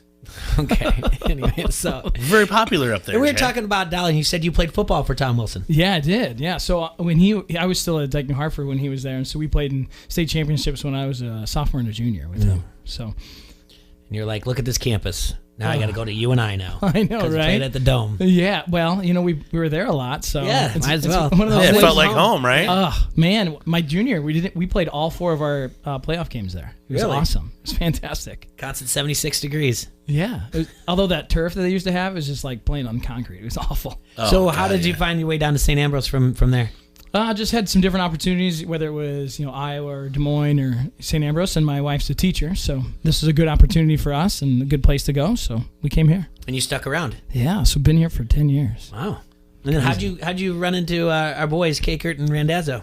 I don't know. Accidentally. Did Randazzo hit on you? Come on, be honest. You know what? He is kind of like he's kind of like a unicorn in that situation. He's just comes out of nowhere. You just never know what's gonna happen. So yeah, he's a good dude, and so they are good friends with Don Umland. Yeah. And so we started doing some workout stuff over there, and it's kind of progressed. Well, just the funny thing was Dazzle forms these man crushes. Oh my god, he really does. You got to watch that guy. I know, and especially over Pat Anger. Oh, him and Pat. Oh man, you Yeah. just never know what's going to come out of Dazzle's mouth. But hey, you know what? Sometimes it's kind of fun. Did you see on Twitter what he did to me? What do you do? All right, so U of I Barstool Sports or whatever else. Right. Yeah. They're like, without looking at any comments, name your favorite Iowa athlete of all time. I put Chuck Long. Sorry, Pat. No, and I wrote Tavian Banks, and I didn't use my own. I used our show's account, and he's like, wow, a big middle finger to @Pat Anger. Like, what? How dare you do that to me, man? That's great. I don't know, dude. See, I get away with saying Chuck Long because I'm old. Yeah. You on the other hand. Yeah, when don't did you know, graduate Jay. high school then, Jay? You graduated Tavian. With Tavian, 94. Oh, well, then, yeah, of course you're going to use him. There's no other way around it. Yeah. I don't know. That was a big middle finger to Pat Anger, I guess. Oh, get out of here. I'm with Pat, Jay. I'm disappointed in you. One of us had to say Pat. Yeah, of for course God's he sakes. does that, though, because he's always trying to make allies out of common enemies or something. I don't know. Oh, yeah. Try to be like, oh, hey, look, Pat, because those two are always going at each other on Twitter. Tell me about the work with Brett Greenwood. Yeah, so Brett is he's doing fantastic. So been working with him twice a week over my lunch hour. And so Pat shows up. Joe Conklin is a big piece of this. And so we've been working with him, for 5 years now. So it's just, see that gradual progression. Anytime anybody goes through, like kind of a stroke, those types of symptoms, it's a long road. And if you would kind of ask a lot of people to see where he's at now, if people would say that he was going to be there, most people would say no. I mean, even the doctors said, he's not going to walk, he's not going to talk. I mean, you might as well just pull the plug and kind of go that direction, and he's a fighter. And so, That's great. He's just doing fantastic. We're walking, quite a bit. And the last time we went to University of Iowa, the cool thing about that is we've developed a really good relationship with Chris Doyle and all those coaches that we'll go up there every 6 weeks or so, and we'll do a good workout. I mean, he walked like 600 and some yards the last time we were there. I mean, just the coaches are down there yelling at him, getting him riled up and stuff. So it's a good opportunity. It's something that, you find these people in your life that you go through life, they kind of change it a little bit. He's definitely one of them. Nice. So you played sports. What else did you play besides football? Football, basketball, ran track, played a little baseball. So yeah, all of it for Dyke New Hartford. Yeah, man. So what do you follow now? Oh well, so I had never been to an Iowa game until Brett walked out. Oh wow! So that's my one and only Iowa game I've ever been to. So I don't know that there's not a lot that's ever going to top that. Everything's going to be downhill from there. Right. That's pretty epic right there. Yeah. So I definitely follow the Hawkeyes, especially with them being so gracious with their time. And Chris Doyle, I can text him and say, hey, can I come up next week with Brett? And he's like, yeah, I'll come up this day or whatever. And it's awesome. So that is a good relationship to have. Yeah. So that was your first. What, baseball, basketball? What are your favorite teams? So I just don't have a lot, and part of it is just because you know what? Maybe I just don't want to be disappointed because these Cubs fans out there have been disappointed for so long. They win one, we and were. then, So I'm just kind of maybe I'm a little bit of a hater, but I stay neutral. It's easier. You stay neutral. You just enjoy the baseball. Yes. Enjoy the love of the game. That's what I did. That's what I did for like 3 years, and then that's when I moved up to the Twin Cities, and I was like, nah, I'm good right here with the Twins. Okay. But that's what I got. I turned on the Cubs. I was like, listen, there's no more Gracie, there's no more Sandberg. They're putting out a very bad product because they know they can sell tickets. I don't like this anymore. You're very much right in that. Right. They were at the time. That was a terrible product.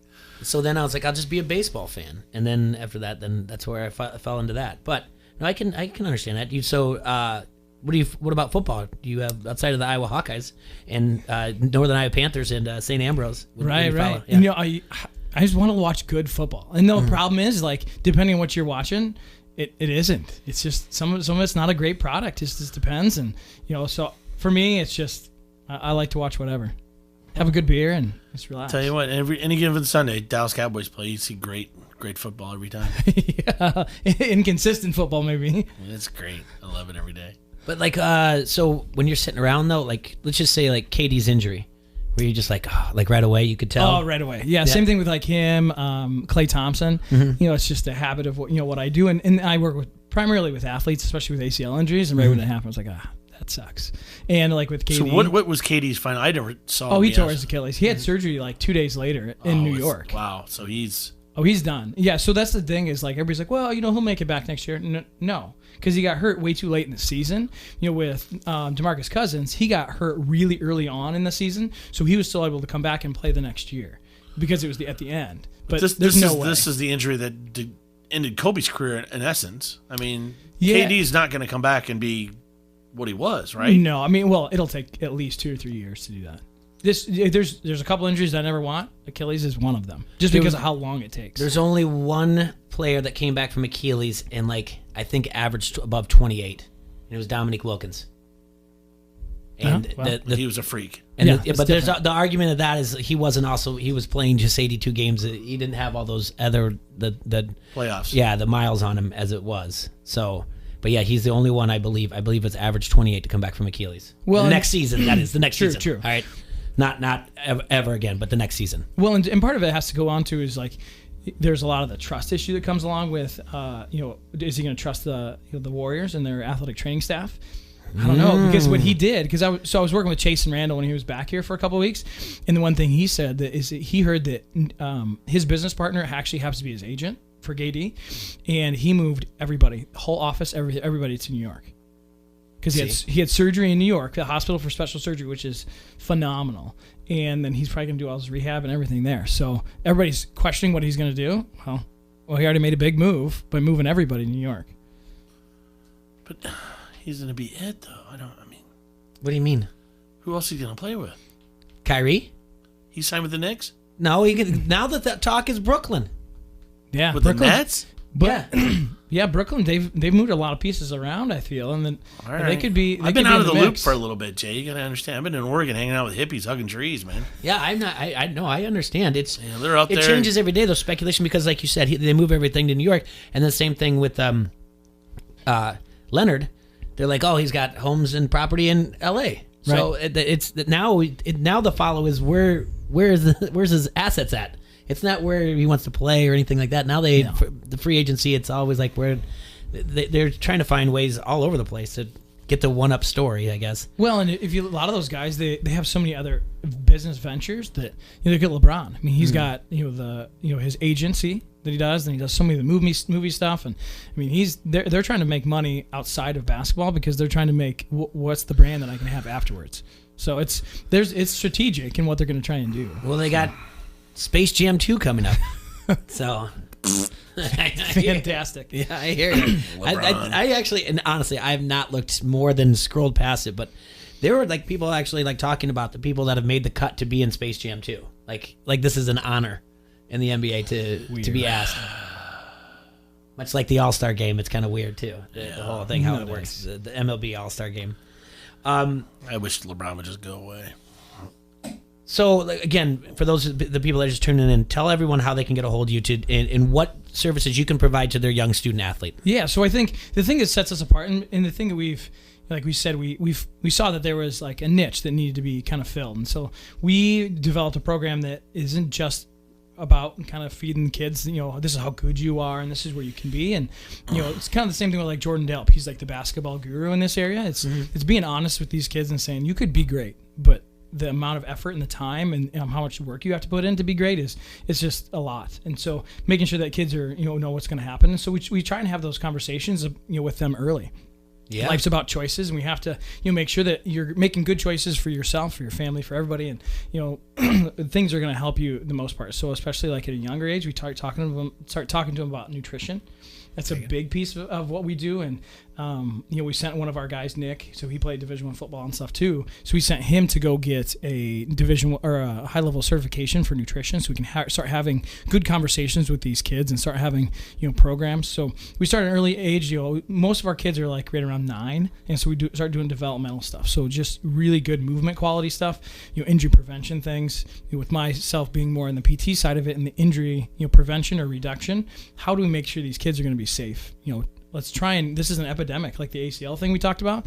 I mean, that's 250,000 of those happen a year. I mean, it's just unreal. So there's got to be a way and there's some of us on Twitter and in the sports medicine area, and especially in the Midwest, we're going to get together. We've already talked about we're going to get together in Des Moines and start having some of these conversations. We all talk about this, but at some point, talk's kind of cheap. Yeah. So we have to do something. So what do you think? Is a situation where all players are going to wear some sort of protective brace to help prevent it? I mean, is that an answer or no? Or No, especially for any of the sports that are more cutting and so it's rotational stuff, you can't stop it. So unless you're going to put a screw in the top and the bottom, so in the tibia and the femur, there's nothing you can do about it. So it's just, if it happens, it might just happen.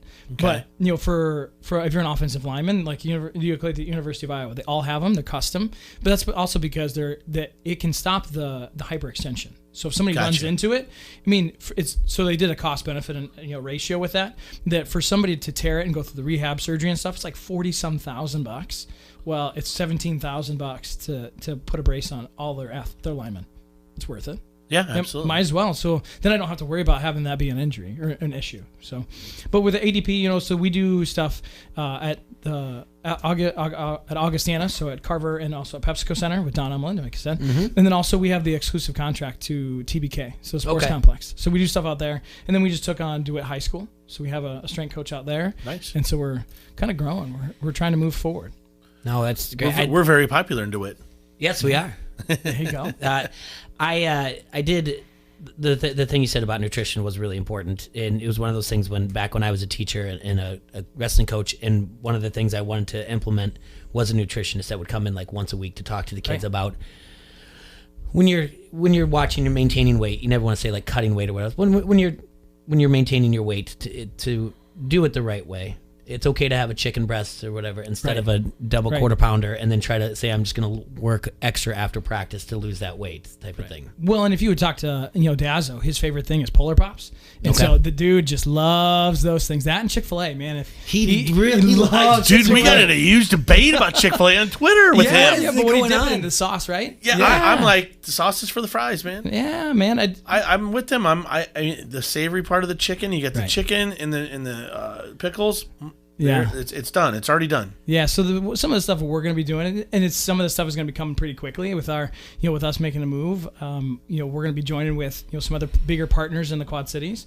Hopefully one of the grocery stores. And we can kind of hopefully that'll come out in the next couple of weeks. That we're going to just try and do something a little bit different. Like everybody, sometimes people just don't want to take that, that shoot or shoot type of thing, right? So we got to go after it. And so I think that we've got to do something right for the kids and take that leap of faith. And I think that's one of the biggest things we're going to try and do for these kids. And then also, there's some things going on in Peoria. And so I don't know if you guys saw the Quad City Elite joined. So Quad City Elite is the big, probably one of the most elite level basketball programs, especially in this side of the state. They joined with a program out of Peoria. And I think that team, they sent all their kids to Division I. Oh, wow. The year before. So they just joined. I think that was announced last week. And so our hope, we have some connections with them that to actually kind of join and do some of their strength training and stuff too. All right. So when you talk about about the age of about 9, the parents come to you first, right? Say I have an athlete. Yep. I think they might be talented, or they're working with maybe some type of travel team or whatever else, and I want them to succeed. Right. And you say, okay, do you talk to the parents here's what you're going to have to do to put into it and to get your kid to do it? Or do you just say, all right, let's have a meeting and all talk together at one time? We kind of like to do the meeting to kind of all talk together at one time. Part of it also is at that age, my gosh, we're putting too much pressure on some of these kids. Let's just talk about them. We want them to move well. We want them to enjoy it. When we talk to Chris Doyle, if you go in their weight room, have you guys ever been there? Nope. Fellas, next time I go, well, I'll bring you guys up. All right. It'd be pretty cool. Yay. But they have an NFL locker room. Above it says NFL players. So nobody else gets to go in there. The players can't, the regular athlete, Hawkeye guys. Part of it is because Doyle says, if you don't enjoy something, you don't go back. It's just the way it goes, And so we want to develop a program where the kids wants to come. I don't want a dad to force their kid to come, and the kid hates being there. That's pointless. The kid's not going to get as much out of it. And then to a certain extent for us, it's I'm feeling like I'm beating my head against the wall all the time. That's not good for anybody.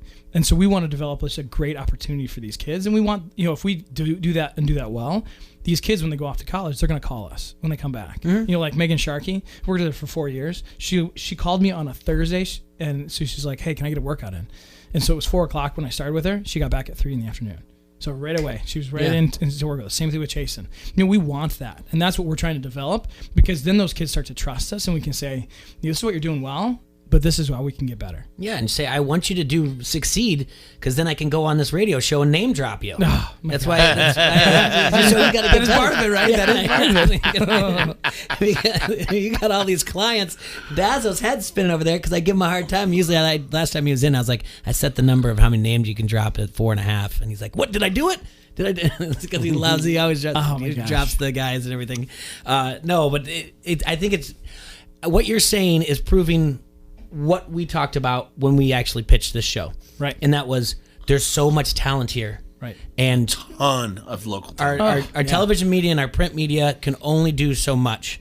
We have to find a way to highlight everything that's going on. And you're showing that there's just so many kids out there, and they still come back and they work out. And sometimes it doesn't work out, and not everybody is going to be D1 and at age 9, but what you're talking about, the right movement, the nutrition, the time that you have to put into it. I mean, there's time management that you're teaching them at that age as well. Right. Well, and that's part of it. And you talked to, when Pat, I don't know if you guys were there, when he got inducted to the Quad City Hall of Fame and stuff.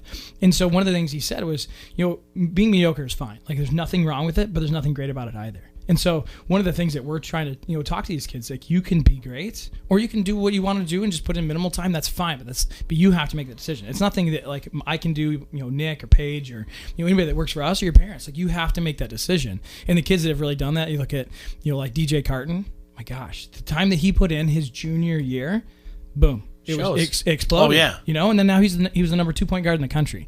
And part of that's because his parents, had the means to be able to do it. That's part of it. You have Jordan Delp, who, like I said, I think he has 3 guys that just went on to the NBA, right? So he's just good. And part of the thing is we feel like we can kind of help in with that too, and say, these are what we know can help you. And this is, the right way to do it. So.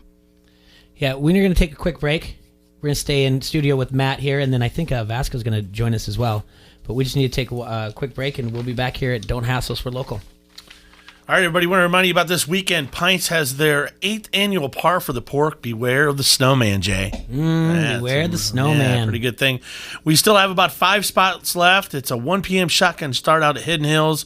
$300 a team. That includes all the whole prizes, raffle, food back at Pints, and we're going to have 50-50 and mulligans with all those bet events going to our friends at Tips for Tag. This isn't going to shock you. I don't even know where my golf bag is. That doesn't shock me one bit. Yeah. Not one bit. You probably threw it away. I may have. Oh, Lord. I don't know. All right, well. We'll get you. You know what? The little kids clubs, they sell them probably your size. Anyway, that's this Saturday at Hidden Hills Golf Course. The 8th annual Par for the Pork with Pints. Make sure you join us. Yeah, you can hit us up on Messenger or whatever else to get signed up. Yeah. Yep, all that fun stuff. This is Ella Schmidt, the 106-pounder for Bettendorf, and you are listening to Don't Hassle Us, We're Local on ESPN 93.5. Godsmack, live in concert.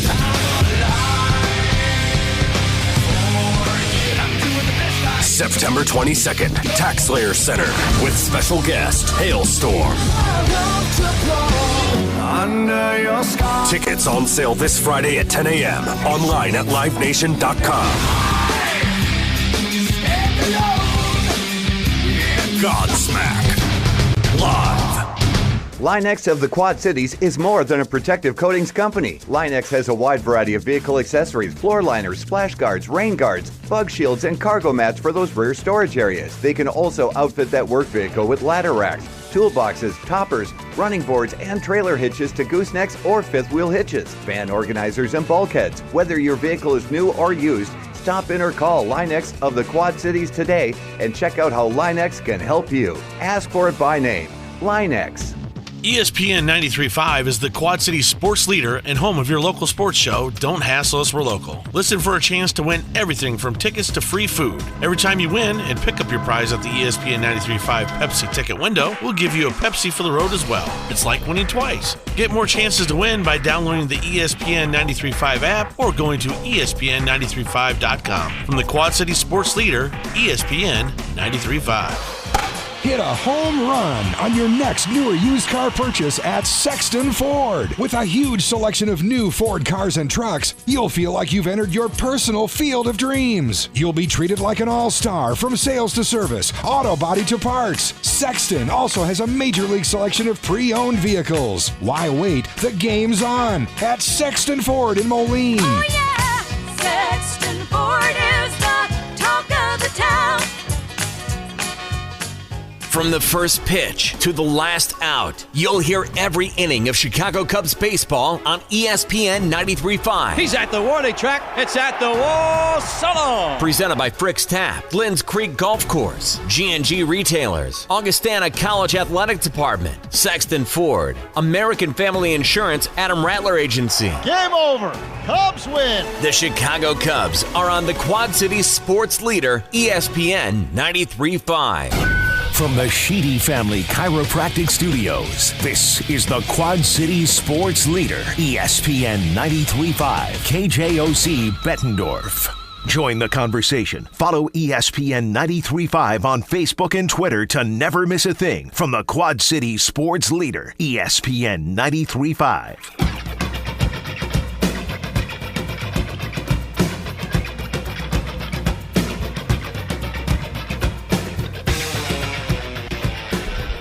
All right, Jay Bird, we're dancing with Mr. Brownstone, and we have Mr. Vasco in studio. And we're back in the Hassle Palace, brought to you by Dunright Satellite and Dish. This is Don't Hassle Us or Local on ESPN 93.5. Vasco, welcome back, sir. Thank you. It's good to see you. Vasco, sorry I had to send out the text. You know what I usually do? I usually go to the gym, and I text you in the morning to make sure we're still on, and that's where I didn't. But so I appreciate you dropping everything you're doing and coming over here in the studio. I usually just plan for it anyway. That boy. So I got to tell you guys the story, and Matt and I were talking about, he has a 6 and 2-year-old if they're in sports, and obviously my daughter, we talk about her. I coach the 10U, but I don't coach my son's baseball, all right? And it's coach pitch. And I've never told you guys the trick, but I'm going to give you the trick now if you don't coach. Okay. I never told the listeners either, all right? Obviously they're going to have warm-ups ahead of time. That's fine. I always make sure I drop them off, and I have an errand to run. Because in Bettendorf, nothing's too far away, so if it's 45, 30 minutes, I make sure I have an errand to run. That way I show up at probably about 5:58 before the first inning. The reason why I do that is so that you do not get asked to umpire. Yesterday was the one day I did not schedule. Oh, man. I did not schedule an errand or anything, which is oddly enough, there was an email that day saying, like, hey, we're going to need an umpire. And I told myself during the day, do not umpire. And I had to umpire. Did you call it tight? No, he did terrible. I did not do terrible, but I knew this was karma. It's all over social media. He blew a big call. This was karma. This was karma. Did it play at the plate? No. Guy didn't pull his foot at first. He pulled his foot. Yeah. He clearly Were you pulled his out foot. there, Ump? How far did you get out there? I was right on top of it. Dude, TMZ's going to get a hold of the video soon. So, and I was really worried just because don't cause any fights like they do in Colorado. Okay? I thought that, I know. Was that with a softball guy? That was in Des Moines, the softball one. What happened? All right, so Colorado it was a kids like 10-year-olds. It was a Little League game. Yeah, and the adults had a full on battle. It was royal. a 7-year-old's game. All right. The 13-year-old umpire made the play. The parents got into a fight over that. That was in Denver. In Des Moines was just a beer league softball. The guy the 29-year-old didn't like the umpire's call for a foul ball. The umpire tossed him eventually, and then he pushed him down, and the guy kind of flopped a little. But that doesn't matter. He kind of milked it, but he had a wrist injury. There was an arrest for an assault and everything. Nothing like that happened in a 7-year-old coach pitch at all.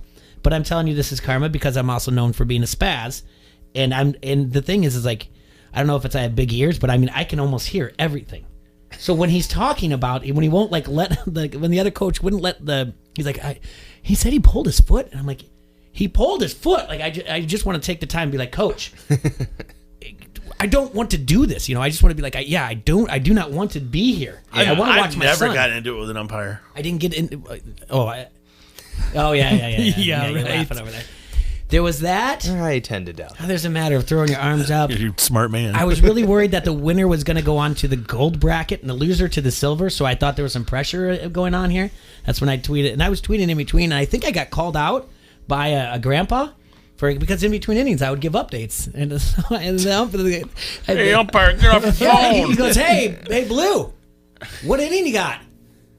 I looked over, I go, don't know, bottom 5, bottom 6. Does it matter? Like it's a 16-7 game. I don't like. I'm just calling outer safe over here. I don't want to be here, guys. I don't want to tell you, but I tell you what, I was really good at it, and they asked me to do it again tonight. And are you going to? Yeah. No, why? Because I want to tweet about it. You're gonna make like a side career out of this. Dude, you get yourself in all kinds of trouble. Quit doing it. Well, no one else is. Everyone else makes sure that everyone's got the trick. I'm telling you guys, there's no reason to stick around for practice if you're not coaching. No. And there's no reason to be there for warm-ups unless. And I because I had my daughter with me too, but I didn't come up with anything to do. I don't understand why parents stick around. So for practices. do they is that how they do things every game? They're like, we'll just wait and see if we can find someone to umpire. They don't have scheduled people. No, to do because it's not in this coach pitch. No. Well, and it's 7U, so it's not like it's junior high or high school where there's gonna be a list. And if the ball comes in instead of the circle, they can just throw their hands up. But there's a line. If they're past the line, either they get the base or they don't. Well, the ball was in.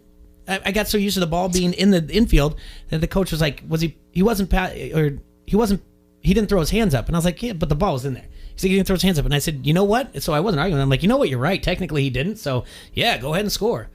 It's the rules, man. Just making it up as you go. It's all right. Don't worry about it. I was like, sure thing.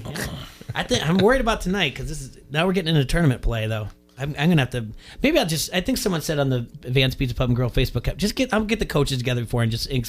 Say, hey, I'll warn everybody. I'll just warn. I'm the worst umpire you've ever seen. You guys are all. I'm gonna tweet right the entire time. I'm gonna have my phone out. Like I'm filming the pitches. Gentlemen, can we all agree on a hashtag right now that I put there on Twitter? Yeah, umpire sucks. So I got that tonight. Bad Quick. Blue Foster, maybe? Yeah. Bad Real Blue quick, Foster. Vasco, to plug WHBF. Yeah, sure. Let's on do Channel 4 tonight. Kicks off the 21st season of Big Brother. Oh, Lordy. Yeah, so I hear. So you hear. Oh, boy. I'll watch it. I've never seen an episode. Man, I've got a 6 and a 2-year-old. Do you think I even have any time for My TV? kids watch it with me. No. Yeah, kids watch Big Brother. I won't. Hazel won't let me watch this. She's 3.5, Jay. It's a reality show, right? Amy put that damn Peppa Pig on yesterday. I'm like, kid, why'd you put it on Nickelodeon? I've been keeping it off Nickelodeon on purpose because they have the worst cartoons. What's the worst? Peppa Pig, Caillou? Caillou's the worst.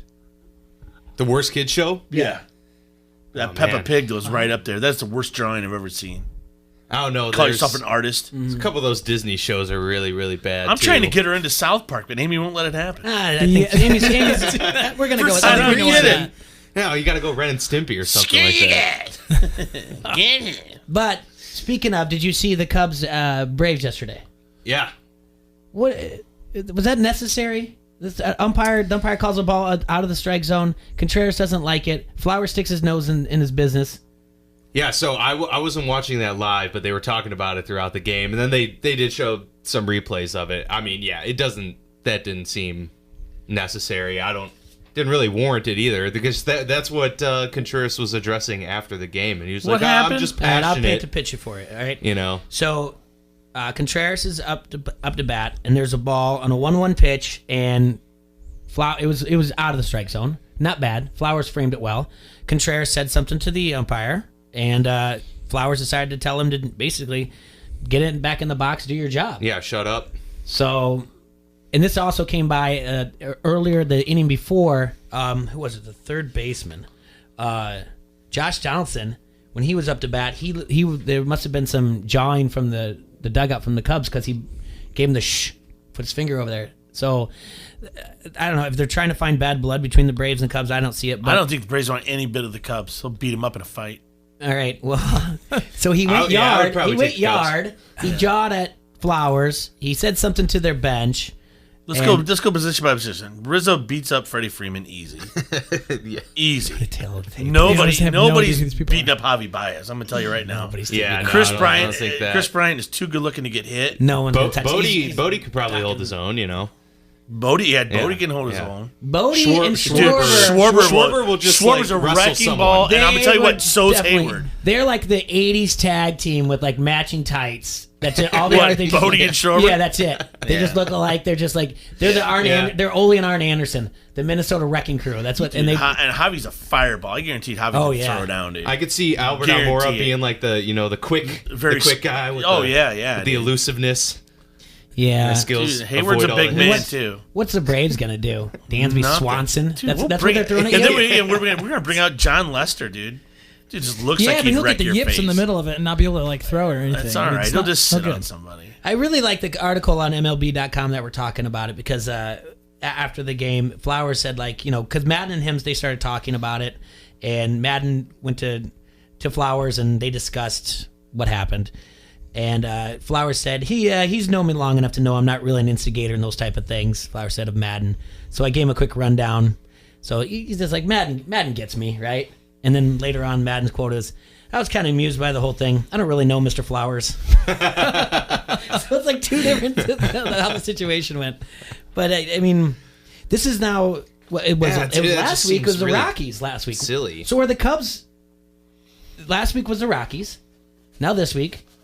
Hey, are the Cubs just not liked in the majors? Jay, it kind of goes like this. They ain't here to start no trouble. No, they're just here to do the World Series shuffle. No, that's not it. What? They might What? be here. I can't use they that might song? be here to stir up some trouble, though. They might. I don't know. You never know. Maybe they've got a reputation. You can't. Yeah, they've. I mean, they definitely got some passionate, emotional guys like on that team. Oh, absolutely. You know?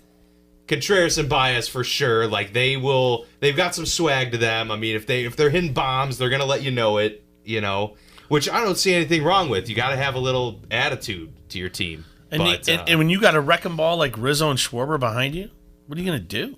I kind of feel like maybe Ross was right. Maybe this Cubs fatigue is just going also throughout the league. Yeah, it could be. Because Ross has said, they're on TV all the time. They're on Sunday Night Baseball. You know what? You want to be on Sunday Night Baseball? You want to do all this other? Win some games. Period. I mean, they're still first in the division. Win some games.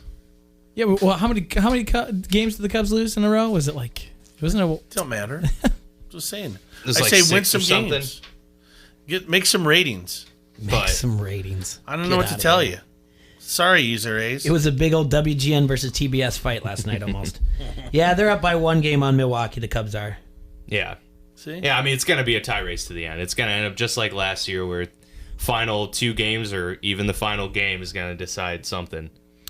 Which, that's part of the reason why I'm not a huge baseball guy is because you could have the best record and still maybe not even make it in. After you're because you may be in the playoff, right? Mm-hmm. Or that 1 game in. I don't know. Yeah, I mean, it's like NBA and NHL are like that too. Regular season doesn't matter as much because the teams that are going to get the postseason are going to get there either way. You know, there's too many games to where no individual game matters that much, unless it's obviously the final game of the year and you're playing for a playoff spot. But yeah, no, I mean, I could see that. I totally get that. That's kind of why the NBA, I don't really pay as much attention until we get into the postseason, and then. You know, because there's not really many surprises every year. There's a couple. According to StatHead.com, the most likely playoff scenario is Atlanta versus the Cubs in the first round. Yeah. So, might be getting a little chippy already. And because we're close to being halfway through, aren't we? Oh, yeah. Yeah. Huh. Yeah. There's, it's halfway through. So they're at, they're just at like game, 75, 80 games? 77 games. Okay. Right Who's now, leading each 79 division, games. Jay? Give me first and second in each division. Atlanta's leading by 5.5 games over Philly.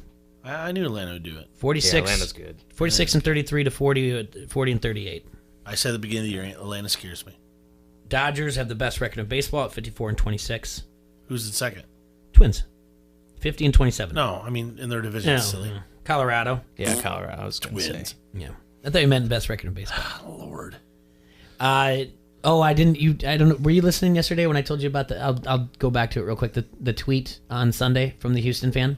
Huh. This is where Twitter shows. It was like a tattoo or something, right? Yes, this Twitter gets really, really bad. Oh, People, yeah. I mean, people are really people are jerks. But this young lady, they're like in a 7-game losing streak. The Astros. This young lady in the 3rd inning, I think it was. They're up 2-0 in the Yankee Stadium. She just tweets out, if Tyler White hits a grand slam here, I'll get a tattoo of a penis on my lower back. And sure as can be. Yeah. You did it? Yeah. She's like, no. And so it's like in good fun. But then there's actually people out there like, you have to do it. Well, like, yeah, I know. It's you don't. And then then she gets. Then there's people out there like, oh, she just. Someone wrote like, I'm tired of men making fake accounts to get like followers, and she's like, I'm real. And someone's like, oh, if you're real, make show a video with a shoe on your head, you walking around. She's like, I'm making myself look like a jackass. Yeah, and like why to prove? Like, why does she have to prove herself to I them? have no idea. Like, you know, what does she feel owe bad them? for the young lady at this point. But she showed like how many radio stations were reaching out to her. There were like 15 that they were like saying like, we'll fundraise for you, we'll raise the money for the tattoo and stuff, and it's like, guys, relax. Like, you actually think she's gonna go through with that? Come on. I reached out to her. her. It was a joke. I was just kind of like, well, yeah, it's like it's a conditional statement. No one really follows through with those. It's Twitter. Come on, relax. But yeah, like I said, I reached out to her, but then I was like, you know what, I'm dropping this. Because I felt so bad for her that I mean, it's people are ridiculous. All right, so I gotta ask you guys. Yeah. You want a good story? Yes, absolutely. Oh man, are the Kennedys gun shy? I don't know what that means. But okay, so the guy Randazzo Memorial Golf Tournament. Have you guys ever played in it? No, because he has it every year in my Pints golf outing. Yes. Well then, or my Harrington's golf outing. Well, so next year it's gonna be a week later. Mm-hmm. The guy Randazzo one is. All right, then I'll play in it. Okay, so we'll make sure you guys get in there.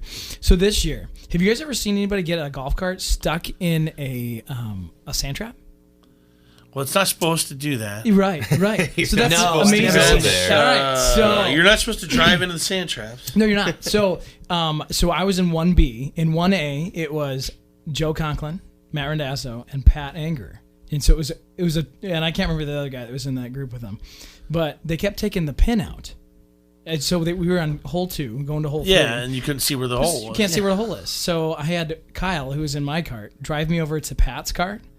And so I took his cart and drove it and put it like right next to the hole on hole 2. And so then I get out and we putt and whatever. Pat comes trucking over, because he's kind of thick right now and whatever. and at that point, so then he's getting kind of moist because of all the sweat and stuff because he's trucking over there.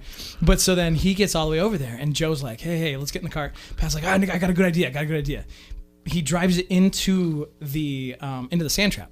But then when they get in there, Joe's like, wait, Pat, this is a bad idea because this is our cart. So he put his own cart, his own cart in the sand trap, and then he couldn't get out. Got stuck. They weren't very happy with him out there at the golf course. No, and then I almost got in trouble because he tipped my cart while I was still in the cart. This is at a Memorial Golf Tournament? I know, right? And they say par for the port gets a little crazy. Well... So I wouldn't even say what happened to that one par for the port. I mean, it's fantastic. How do you get it out of How'd you get it out of there? The 4 of us had to push it out, but guess who was driving? Pat, the heaviest one. The heaviest one out of all of us. I know. I have bad knees. I played in the NFL. Oh, whatever. Yeah, so we eventually get him out, but it took a little bit, but it was just fantastic. Like we have it all on video. That man, did the golf course kill you guys? No, I left. Well, I ate, and then I went to Dazzle's house afterwards. Yeah, which is fantastic. Yeah, but you guys, that one good thing about that thing. I mean, I think 2 years ago they raised $9,000 and gave it all away. I mean, it's just awesome. It's an awesome. That's experience. good. That's good. But yeah, good times. Well, I'm not gonna do that. I'm not gonna. Yeah, I won't do that. I'm gonna avoid Anger's cart at all costs if I play it next year. What is the one thing that they unstrap your golf bag and then you drive away? Yeah, that sucks. Especially if you have good clubs. So don't do that. No, it's jerk move. Yeah. What do you mean leave the pin out or took the pin out? They just took the pin out. So like if we're you're in the fairway, you're looking to hit up under the green. Well, there's no pin to aim at. You don't know where. Yeah, you don't know I where do you're not going. have that problem. I just hit it and we follow it that way. Follow it to where the slice goes. No.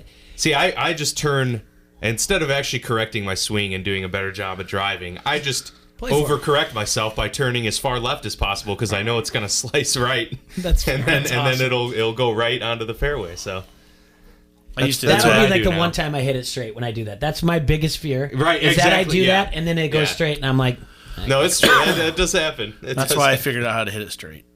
Well, yeah, you practiced at it. Yeah. I can't do that. I just bought new clubs. Is it all just turning You your play a lot? hands right as you're about to hit it? Well, If you're slicing, but I can hit it. You're coming through and your wrists and your club face is open. Yeah. So you're You just gotta swiping close at it. the ball. So as it swipes it, Yeah. It's rolling off of it and going right. Yeah. I gotta you want to make come an through. appointment with You want your Sarge. wrist to be just like that as you hit the ball, and then turn over. Yeah. But if you're turning over too much as you come through, Then you're gonna go hooking right. it. Yeah. I This is don't too know. hard, man. I This is can't. too I can't tight. tell if he actually knows what he's talking about or Yeah, he not. does. I mean, No, like, I yeah, do. it's good. No, I know what I'm talking about. Now, can I execute There it? you go. No, that's different. another story. Fair. See, I'm the best caddy Jason Smith's ever had, but I can't hit the ball. I can tell him what to do, and when he executes it, to the T. Nice. I know exactly how far he hits every one of his clubs. I'm like, seriously. And he's like, I can't. How do you know I'm going to hit that far? I don't know. Played with him so much. Well, yeah, you guys are in that league. Yeah, we're buddies. Bosom So buddies. you have new clubs, but you don't play that much, Matt. No, so I bought new clubs about 3 or 4 years ago. Yeah. So one of the things that these guys always make fun of me, I'm a little short. You know, it is what it is. Hey, But I was still playing with my Paddle in the same boat, yeah. yeah, it's all right. We can't help it. Yeah. But I was still playing with like clubs from like when I was in junior high. I'm like, okay. Yeah. I think I need to get something different. So I bought some like Adams Golf ones. It has a 3 and a 4 hybrid. I can hit it 225 straight. I don't have to mess with it. It's just straight. I don't have to go searching for it. I don't know what that means. The hybrid thing, Adams. Yeah, Are it's they just- good clubs? I mean, it was fine with me. I mean, I didn't want to go out and spend $1,000, so I spent $400 and it was good. There you go. See, I do want to go back to Top Golf sometime. So you can work Oh, in it's your a swing. fun time. That's the indoor thing? Yeah, you get a bay, and you have those some are cool. drinks or whatever else, Those are and just cool. you hit the. It's a good time. They're really accurate too. I mean, if you don't hit it that well, it'll go way right or way left. Like Yeah. I have a good time there. All right. We should go sometime. Did you go up in where were you at when you did? I was in Orlando. Okay. Yeah. Well, his isn't indoor. His is outdoor. Oh, so I Yeah. thought you were talking about You're the... indoor. Oh, no, you're talking about, like, the clubhouse. simulator. Yeah, you're talking about that's what I clubhouse. thought you were talking about. My I'm not doing that. No, because if I'm in like that, Clubhouse I'm getting is too fun. drunk and it doesn't work. It's just No, not fun. I'm sure Clubhouse clubhouse is is but good. it's Larson nice. has a great thing going If there. the I weather's understand bad. that 100%. It's just I'm not a big golfer, so I don't really Oh, want to play yeah. a video game. I mean, I don't. Right. I'll tell you what, I'm great at Golden Tee. I'll take every one of you at Golden Tee. You are good at Golden Tee. Oh, do you know what that is? You don't know what Golden It's Tee like is? that No. arcade. That It's arcade golf. Oh, Were you with the roller thing? Yeah. I claim to fame. That's it. I'm just. There you go. Vasco, what have you been covering lately? Well, this past weekend, there was the NHL draft. Obviously, the NBA draft went by as well. It's been mostly, obviously, MAC baseball and softball in terms of going out and getting highlights, but there was a lot of events. We had the Sharp Shootout. There was the Heartland softball shootout this past week, so we covered all of that. Let's see. Oh, there was a kid from Bettendorf, Luke Toporowski. Yeah. Oh, who, yeah. Fortunately didn't get chosen, but we had a story on that. Adam had a Yeah, really Luke good on air, story. didn't he? We had him on air, last Friday. But Yeah. he's in Canada now at the Winnipeg Yeah, Jets yeah, development camp, and he'll be going for the Team USA camp. So he's very much still in the pursuit. Oh, yeah. And I know he's got 2 years of eligibility remaining, so he's got plenty of time to still get his shot. So 2 years eligibility remaining to go back to college. To go into the NHL draft. Like you can, I guess you can only apply for the draft a certain number of times, or like once you start, then the clock starts. So he's got 2 years left to enter the draft. And then Ethan Happ is with the Bulls now, as is Tyler Hall. Yeah. So that's pretty cool. A couple local kids staying local as they shoot for a potential NBA career. Well, and if you look at that, because they're going to go play in the summer league, right? Yeah. Yeah. Yeah. And that, I mean, it's a good way to do it. I mean, the thing is, they're going to look at see if you have the stuff to even try and make it into a camp. So. Yeah, yeah. So I mean, you got a shot to kind of separate yourself. It's just like the preseason for the NFL or something like that. If you can make a good enough impression, and they'll bring you on board. Now, again, going back to what we said with Matt, what we said before, that just what you're just talking about, not just the high school athletes that are playing right now, but the ones that are going on to do things professionally, and what you just rattled off, like the shootouts and everything else. Yeah. There's a ton going on, and just thank goodness sometimes it doesn't rain for some of these outdoor events. Yeah, That's exactly. all. And I mean, it's... Speaking of that, oh my God, we lucked out so bad on Saturday. Oh yeah, because for the Passing For effect. Passing effect, yeah. It blew over. It just kind of blew. Yeah. It went from like 75% chance of rain at 8 o'clock down to 25, down to 10, down to nothing. It was great. Vasco, do you guys have any plans to go down to the Bears? Bourbonnais? Yeah. We don't go because we have a affiliate station in Rockford. They're the ones that go. So when I was in Rockford, we would go to Bourbonnais, and then obviously we would go to cover them weekly during the season. But yeah, so they send us what they get. Yeah, they send us reports and things like that. So it's a good partnership from that aspect of things. But yeah, I mean, this would be a great year to be in it because I was covering the Bears in the 2015-16 season when Jay Cutler was having a great year and Adam Gase was there, and it was pretty fun. Matt Forte was and I guess that was his final season. So yeah, that was a fun time, but now it would be really cool as well to kind of watch the rebuild and have a lot of young, talented pieces in there.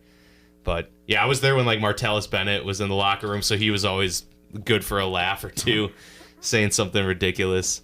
Yeah, there were some characters. Yeah, we were kicking around that idea today at lunch. Maybe going up there and doing a live remote so from fun up there. Yeah, that'd be really cool. I've never been to the preseason type of thing. I say we fly out to California for a Cowboys camp too.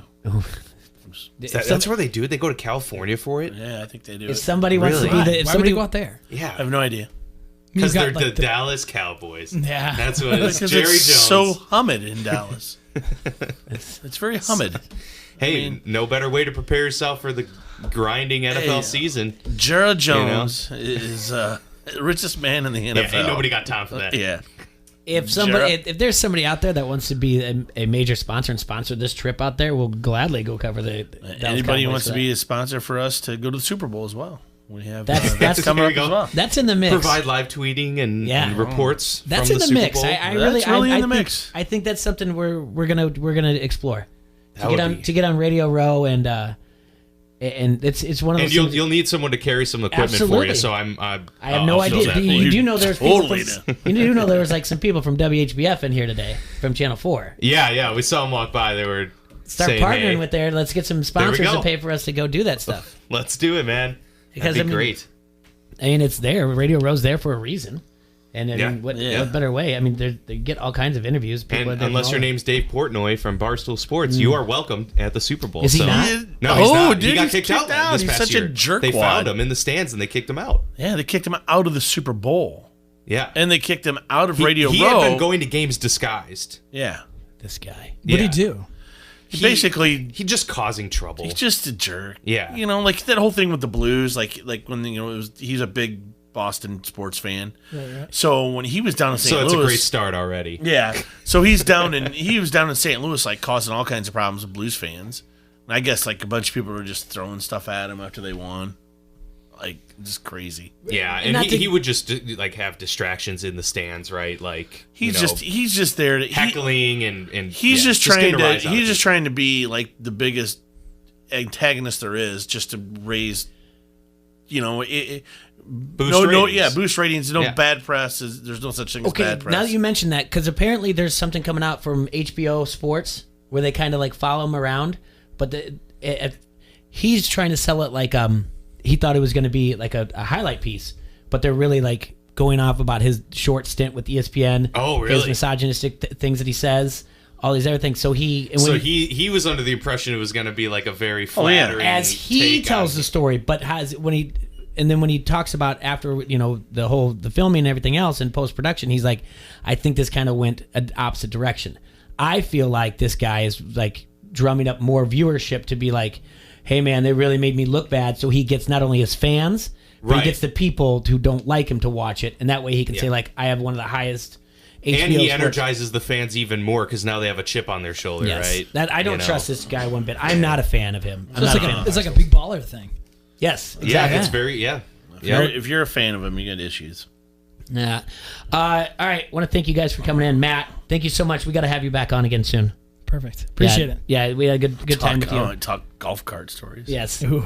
I got a lot of them too. Nice. Brian from Sierra Nevada. Vasco, always a pleasure to see you as well. Always good. Yeah. Thanks. We had Koss on. Don't forget Koss. I did say Koss. All right, my bad. I didn't hear. That was great. I said Matt, and we had Brian from Sierra Nevada too. Thanks for being on too, Chi, right? Oh, glad I could make it. You guys have been great. You guys have a hassle-free Tuesday. Don't forget, we're on vacation. I didn't tell anybody that. Oh. We're not coming back till the 8th of July. Oh, really? Yeah. 8th of July. Okay. We're going to take, this time has always been scheduled since we were doing last year as a podcast. We knew exactly when to take the time off, and this is it because of the 4th of July next week and everything. We knew before we were at a radio station that this was going to be a long break. So we will be back July 8th. Yeah, I didn't say anything. And sports is kind of dead right now, too. Yeah, so we looked it's a at good it. time to do it. Yeah. All right, you Slow guys. times. You have a hassle-free day. We'll see you a week from Monday. Take care, everybody. Peace out.